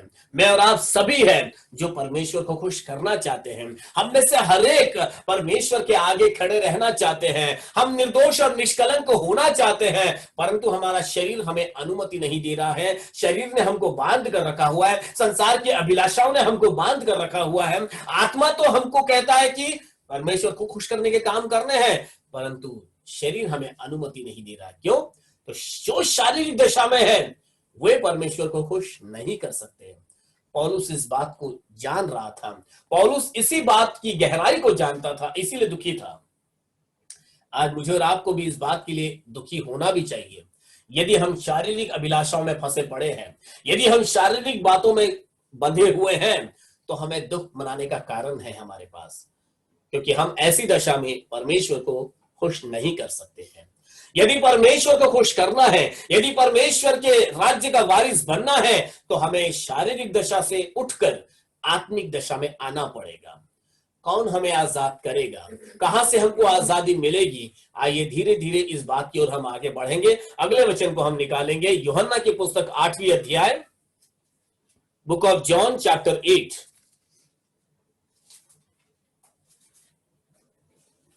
बुक ऑफ जॉन चैप्टर 8 31 से धीरे धीरे करके हम लोग आगे पढ़ेंगे। तब यीशु ने उन यहूदियों से, अब यहाँ पर यीशु मसीह कुछ यहूदियों के साथ में बात कर रहे हैं, जिन्होंने उस पर विश्वास किया था। कहा, यदि तुम मेरे वचन में बने रहोगे तो सचमुच मेरे चेले ठहरोगे। आमीन। तुम सत्य को जानोगे और सत्य तुम्हें स्वतंत्र करेगा। बस। तो सबसे पहले बात यहाँ पर हम देखते हैं कि 8वीं अध्याय के 31वें वचन में यहूदियों से यीशु मसीह बात कर रहे हैं। वो यहूदी जो यीशु मसीह की पीछे चल रहे हैं, यीशु मसीह का सुन रहे हैं, यीशु मसीह से कुछ सीखना भी चाहते हैं और वे उन्नति पाना चाहते हैं। और यीशु मसीह ने उनसे कहा, तब यीशु ने उन यहूदियों से जिन्होंने उस पर विश्वास किया था, मैं और आप भी यीशु मसीह पर विश्वास करते हैं। यहां पर एक दल है, एक ग्रुप है जो यीशु मसीह पर विश्वास करता है, और उनसे यीशु मसीह ने कहा, यदि तुम मेरे वचन में बने रहोगे तो सचमुच मेरे चेले ठहरोगे। यहां पर यहूदियों के लिए एक आह्वान यीशु मसीह ने बताया। यदि मेरे वचन पर बने रहोगे, तो सबसे पहले बुनियाद आ जाती है वचन की। यदि इस वचन पर बने रहेंगे तो यीशु मसीह के चेले बनेंगे। और फिर उसमें आगे लिखा है 32वां वचन, तुम सत्य को जानोगे और सत्य तुम्हें स्वतंत्र करेगा। जो स्वतंत्रता कल पूरे भारत देश ने मनाई, उस स्वतंत्रता की बात नहीं, लेकिन एक आत्मिक स्वतंत्रता की बात यहां पर हो रही है, एक आत्मिक आजादी की बात यहां पर हो रही है। यीशु मसीह ने कहा, जब तुम सत्य को जानोगे तो सत्य तुम्हें स्वतंत्र कर देगा, सत्य तुम्हें स्वतंत्र करेगा। एक आह्वान है यहां पर, लेकिन यहूदियों ने इसे थोड़ा अलग प्रकार से ले लिया। यहूदियों ने सोचा, जैसे कि आज के दिनों में यदि जवानों को हम बोलेंगे सत्य को जानोगे तो सत्य तुम्हें आजाद कर देगा, तो उनका जवाब होगा, हम तो पहले से ही आजाद है, हर 15 अगस्त को तुम झंडा फहरा देते हैं, तब कौन से आजादी की बात आप कर रहे हो। यहूदियों का भी कुछ ऐसा ही सवाल था। यहूदियों ने यीशु मसीह से पूछा, उसकी 33वीं आयत को यदि आप देखोगे तो यहूदियों का जवाब था, उन्होंने उसको उत्तर दिया, हम तो अब्राहम के वंश से हैं और कभी किसी के दास नहीं हुए, फिर तू कैसे कहता है कि तुम स्वतंत्र हो जाओगे। लोगों के पास अभी भी इसका जवाब नहीं है। लोगों को ऐसा लग रहा है कि वे स्वतंत्र हैं, वे आजाद हैं, लेकिन पौलुस ने इस बात की गहराई को मेरे और आपके सामने रख दिया था कि हम आजाद नहीं हैं। हम एक प्रकार के आत्मिक युद्ध में लगे हुए हैं, एक प्रकार के बंधन में बंधे हुए हैं। और यहां पर यीशु मसीह भी यहूदियों को यही बात बता रहे हैं, यदि तुम सत्य को जानोगे तो सत्य तुम्हें आजाद करेगा, और सत्य अभी बहुतों तक पहुंचा ही नहीं है और इसीलिए लोग आजाद नहीं है। क्या आप इस पॉइंट को समझ सकते हो? अभी भी ये संसार आजाद नहीं है क्योंकि वे सत्य को जानते नहीं हैं। सत्य को जानना हमारे लिए बहुत महत्वपूर्ण है, क्योंकि लोग थोड़ा सा सुन लेते हैं, थोड़ा सा समझ लेते हैं, पूरे सत्य को जानते नहीं है, वहीं पर सारी गड़बड़ हो जाती है। और थोड़ा सा सुना हुआ, थोड़ा सा बोला हुआ, वो चाइनीज विस्पर की तरह हो जाता है। मैं और आप तो कई लोग चाइनीज विस्पर इस खेल को जानते होंगे कि एक मतलब 25 लोगों के बीच में एक के कान में कुछ तो बोल दो, सभी को एक दूसरे को ये कान में ही बताने के लिए बोलो, होते होते आखिरी व्यक्ति के पास से कुछ और ही वक्तव्य निकलेगा। पहले ने कुछ और बोला था लेकिन आखिरी ने कुछ और ही बोल दिया, बीच में सब कुछ बदल जाता है, क्योंकि सत्य को सही रीति से आगे बढ़ाया ही नहीं गया, सत्य को सही रीति से जाना ही नहीं गया। और ये चाइनीज विस्पर ना हो जाए, ये गड़बड़ी ना हो जाए, इसलिए एक पैटर्न मेरे और आपके पास दिया गया है। कल भी हमने इसके ऊपर बात की और आज भी मैं आपको यही बताऊंगा। एक फॉर्मेट प्रभु यीशु मसीह ने हम सबों को एक बुनियाद के मानंद दिया है, यही आगे बढ़ता जाएगा और सत्य लोगों तक पहुंचेगा और तब लोग आजादी को प्राप्त करेंगे। यीशु मसीह ने कहा, उन्होंने मतलब यहूदियों का ये समझ था, हम तो आजाद हैं, हम तो अब्राहम के समय से मतलब हम अब्राहम के वंश के हैं, कभी किसी के दास नहीं हुए हैं, हम कभी गुलाम नहीं हुए। देखो यहां पर भी एक प्रकार का मिसअंडरस्टैंडिंग में वे चल रहे थे, जबकि गुलाम तो हुए थे। अब्राहम से लेकर बीच में इजराइल कितनी बार गुलामी में जा चुका था, कभी तो मिस्र देश में गुलामी में था, कभी तो बेबीलोन की गुलामी में था। इन गुलामियों को भी वे भुला बैठे। अभी भी उनको ऐसा लग रहा था हम तो कभी गुलाम हुए नहीं, तो अब भी कैसे गुलाम हो सकते हैं। गुलामी तो बीच बीच में आती रही, परंतु लोग भूल जाते हैं उस गुलामी को। हालेलुया। यहां पर यीशु मसीह ने उनको कहा, यीशु ने उनको उत्तर दिया। ये उत्तर मेरे और आपके लिए, सबके लिए है। उत्तर है, मैं तुमसे सच सच कहता हूं कि जो कोई पाप करता है वो पाप का दास है। तो गुलामी पाप के अंदर छुपी हुई है। और पाप कहां से आता है? अभिलाषा से आता है। अभिलाषा गर्भवती होती है और पाप को जन्म देती है। तो पाप तो मनुष्यों के जीवन में उनके क्षेत्र में कहीं ना कहीं आया हुआ ही है। और जो कोई पाप करता है वो पाप का दास है, वो गुलाम है। हमें उस गुलामी से आजाद होना है। यदि पाप का नामो निशान हमारे जीवन के आसपास, हम में से कोई भी ऐसा नहीं कह सकता कि मैंने अपने जीवन में कभी पाप नहीं किया। हमारे तो लहू में ही पाप है। और वचन बताता है, जो लिखा है कि जो कोई पाप करता है वह पाप का दास है। और दास सदा घर में नहीं रहता, पुत्र सदा घर में रहता है। यहां पर एक अंतर बताया गया है। यदि हमारे जीवन में पाप हम कर रहे हैं, पाप हमारे जीवन के आसपास में मंडरा रहा है, एक ना अनेक ऐसे गुनाहों में हम पड़े रह रहे हैं, तो हम परमेश्वर के घर के वारिस नहीं बन पा रहे हैं। जो पाप का गुलाम है वो गुलाम तो बाहर ही है, लेकिन घर के अंदर कौन रहेगा? पुत्र रहेगा, जो संतान है, जो वारिस है। So today we have to correct ourselves. अपने आप को ये जानना बहुत जरूरी है। मैं इसके लिए एक आपको उदाहरण बताना चाहूंगा। कई लोगों की ऐसी समझ है, कहीं पे भी चले जाओ, जहां पर प्रार्थना होती है, जहां पर चंगाई मिलती है, जहां पर बीमार ठीक होते हैं, वहां पर कहीं पे भी चले जाओ, और क्या वहां पर तो प्रभु यीशु मसीह है ना। तो आपको कहानी नहीं बताना चाहूंगा इसके ऊपर, क्योंकि मेरा किसी के साथ ऐसा इनकाउंटर हुआ था और उनसे मेरी ऐसी बात हुई थी। जब मेरी बातचीत उनके साथ हुई तो उन्होंने मुझे, मतलब काफी दिन से वो चर्च नहीं आ रहे थे, और मेरी उनसे बात हुई थी तो उन्होंने कहा, हाँ ब्रदर, हम एक जगह पर चर्च जा रहे हैं, और फिर क्या फर्क तो कुछ भी नहीं है, बस सेम टू सेम ही है। मैंने कहा बहुत अच्छी बात है, आप मेरे पास भले नहीं आते पर कहीं ना कहीं आप चर्च जा रहे हो, ये अच्छी बात है। और बस मेरी सलाह यही रहेगी, सही सिद्धांत पर बने रहना, सही शिक्षा पर बने रहना। और तो उन्होंने नहीं कुछ फर्क नहीं पड़ता ब्रदर, वो तो क्या यीशु मसीह के नाम से प्रार्थना हो रही है, और तो फिर तो मैं सही हूं। तब मेरे दिल में ऐसा हुआ, मैं उनसे बताऊं, मैंने उनको कहा ब्रदर, नहीं सिस्टर थे, मैंने कहा सिस्टर ऐसा नहीं है। यदि प्रार्थना ही के द्वारा, यदि यीशु मसीह के नाम से प्रार्थना हो रही है और आपको कुछ मिल रहा है, इसका मतलब ये नहीं है कि आप घर के संतान बन चुके हो। मुझे और आपको जिस विश्वास पर मैं और आप चल रहे हैं, हमें इस बात को पक्का करना होगा, क्या यह विश्वास, क्या ये शिक्षाएं, क्या ये हमारा मसीह में चलना हमें परमेश्वर के घर का वारिस बना रहा है कि नहीं, या अभी भी हम गुलामी के हालात में हैं। तो एक गुलाम या एक दास को खाना मिलता है, सुबह भी मिलेगा, शाम को भी मिलेगा, और उसको सोने को भी मिलेगा, उसको जो घर वाले को अंदर मिलता है थोड़ा थोड़ा उसको भी मिलेगा, लेकिन घर के अंदर के संतान को जो मिल रहा है वो उस दास को नहीं मिलेगा। दास को जो मिलना है और पुत्र को जो मिलना है, दोनों में फर्क है।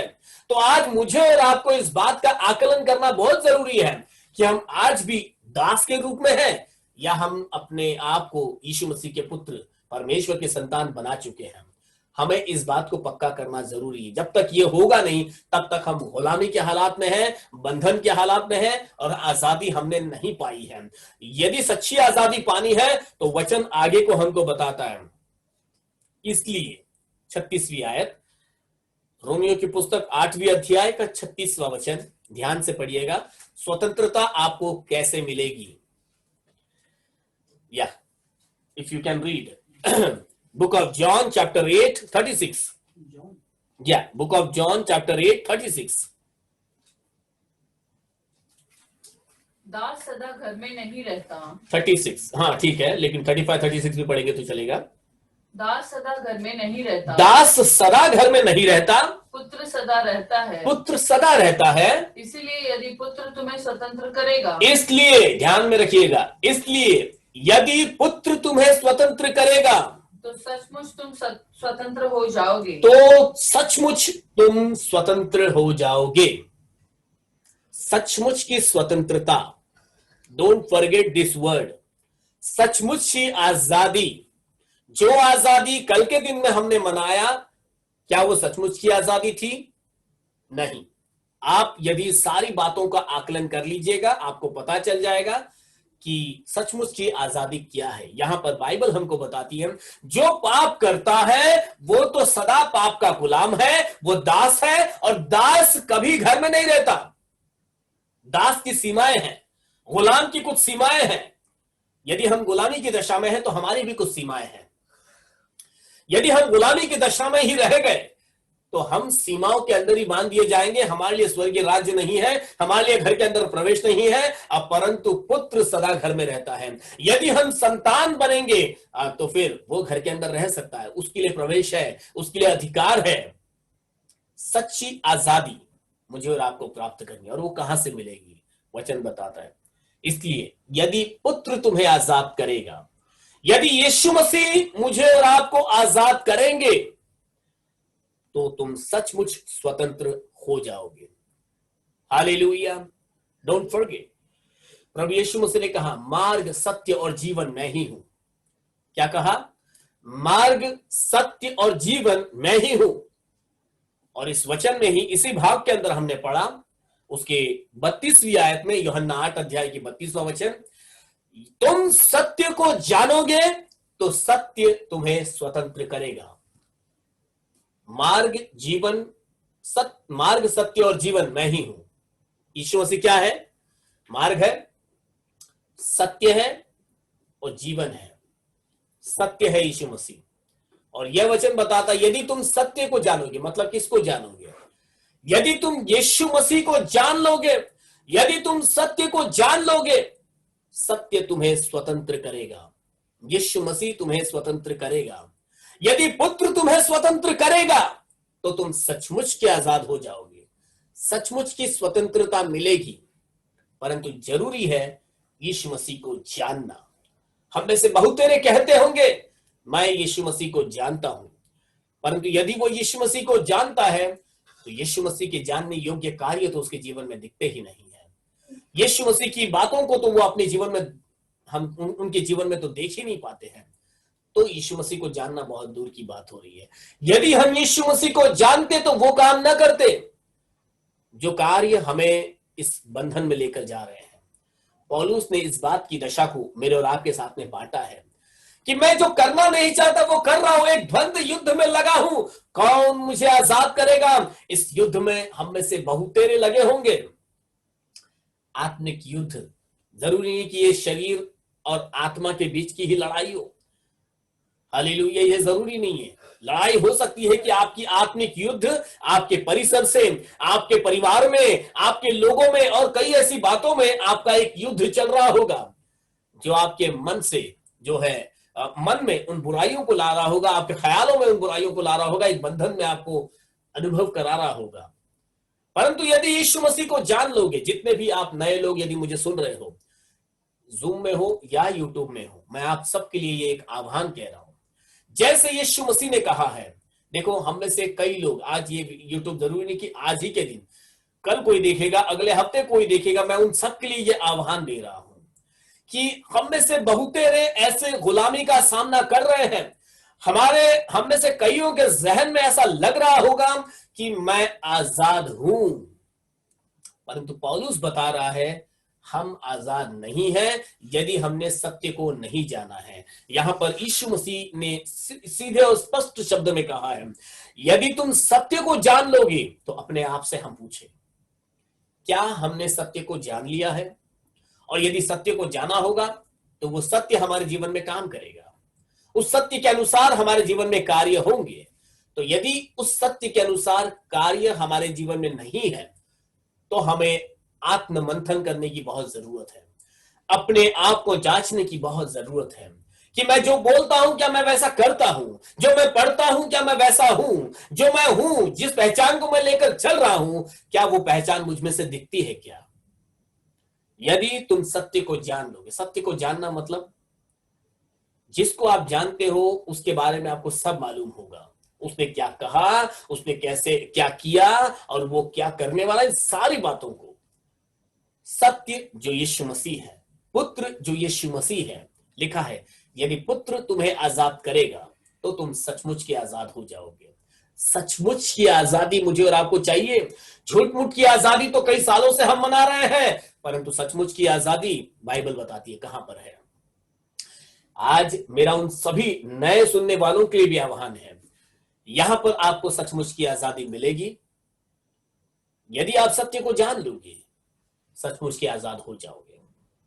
मनन करें, किसी पासबान के पास, किसी बाइबल के जानने वाले के पास जाएं, बैठे उनके साथ वचनों पर विचार विमर्श करें।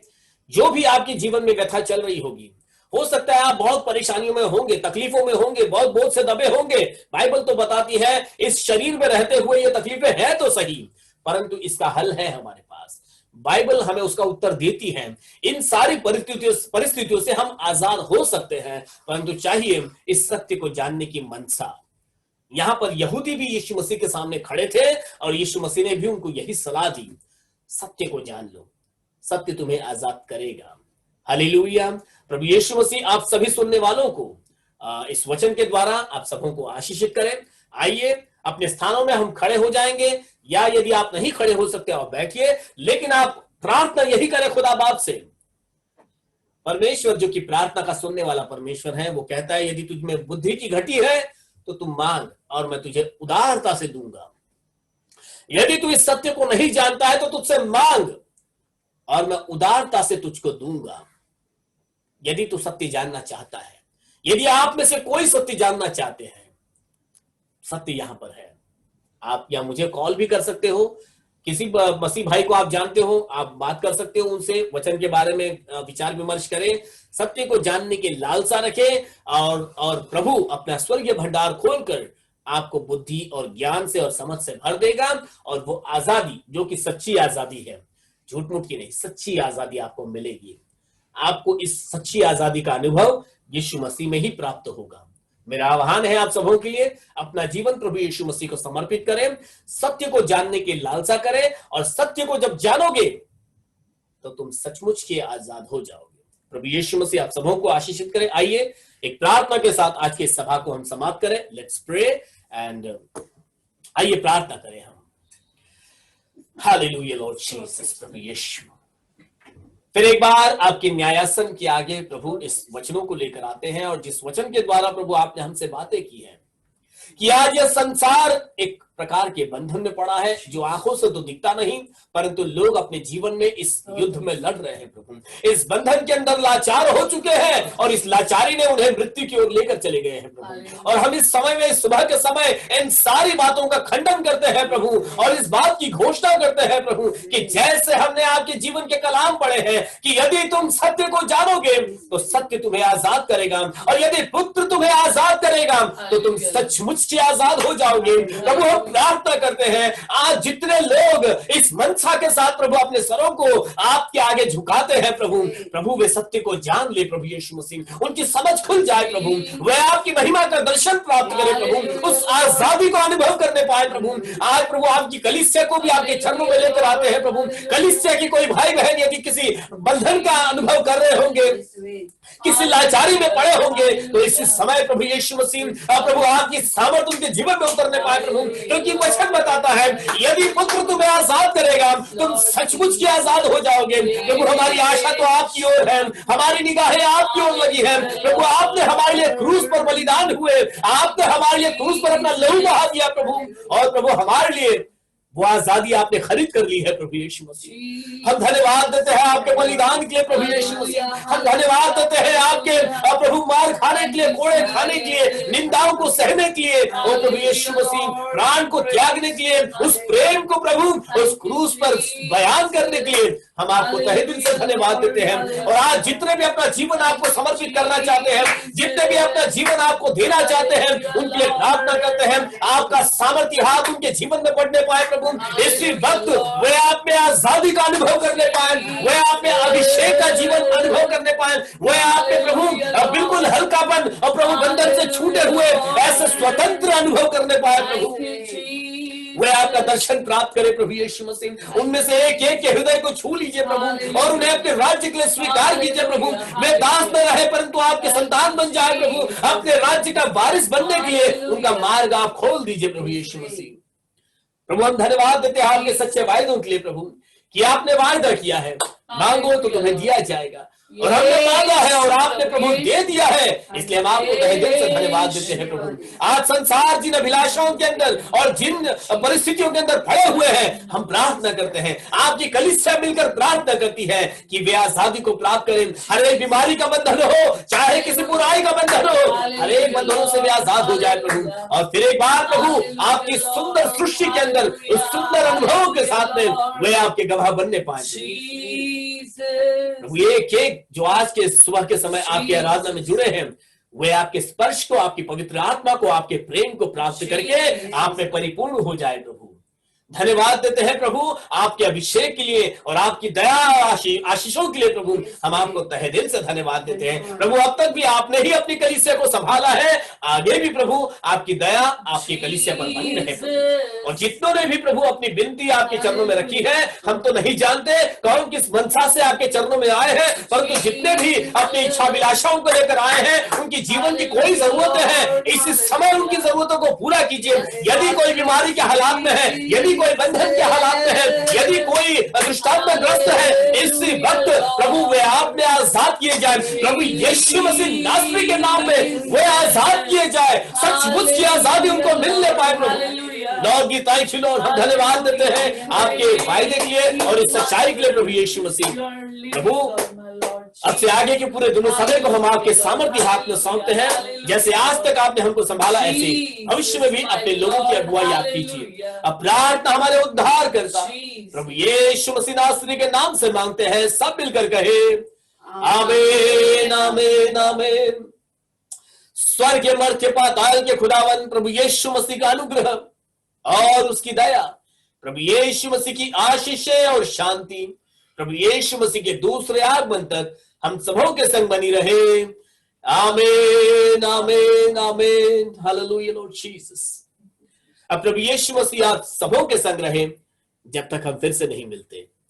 आमीन आमीन।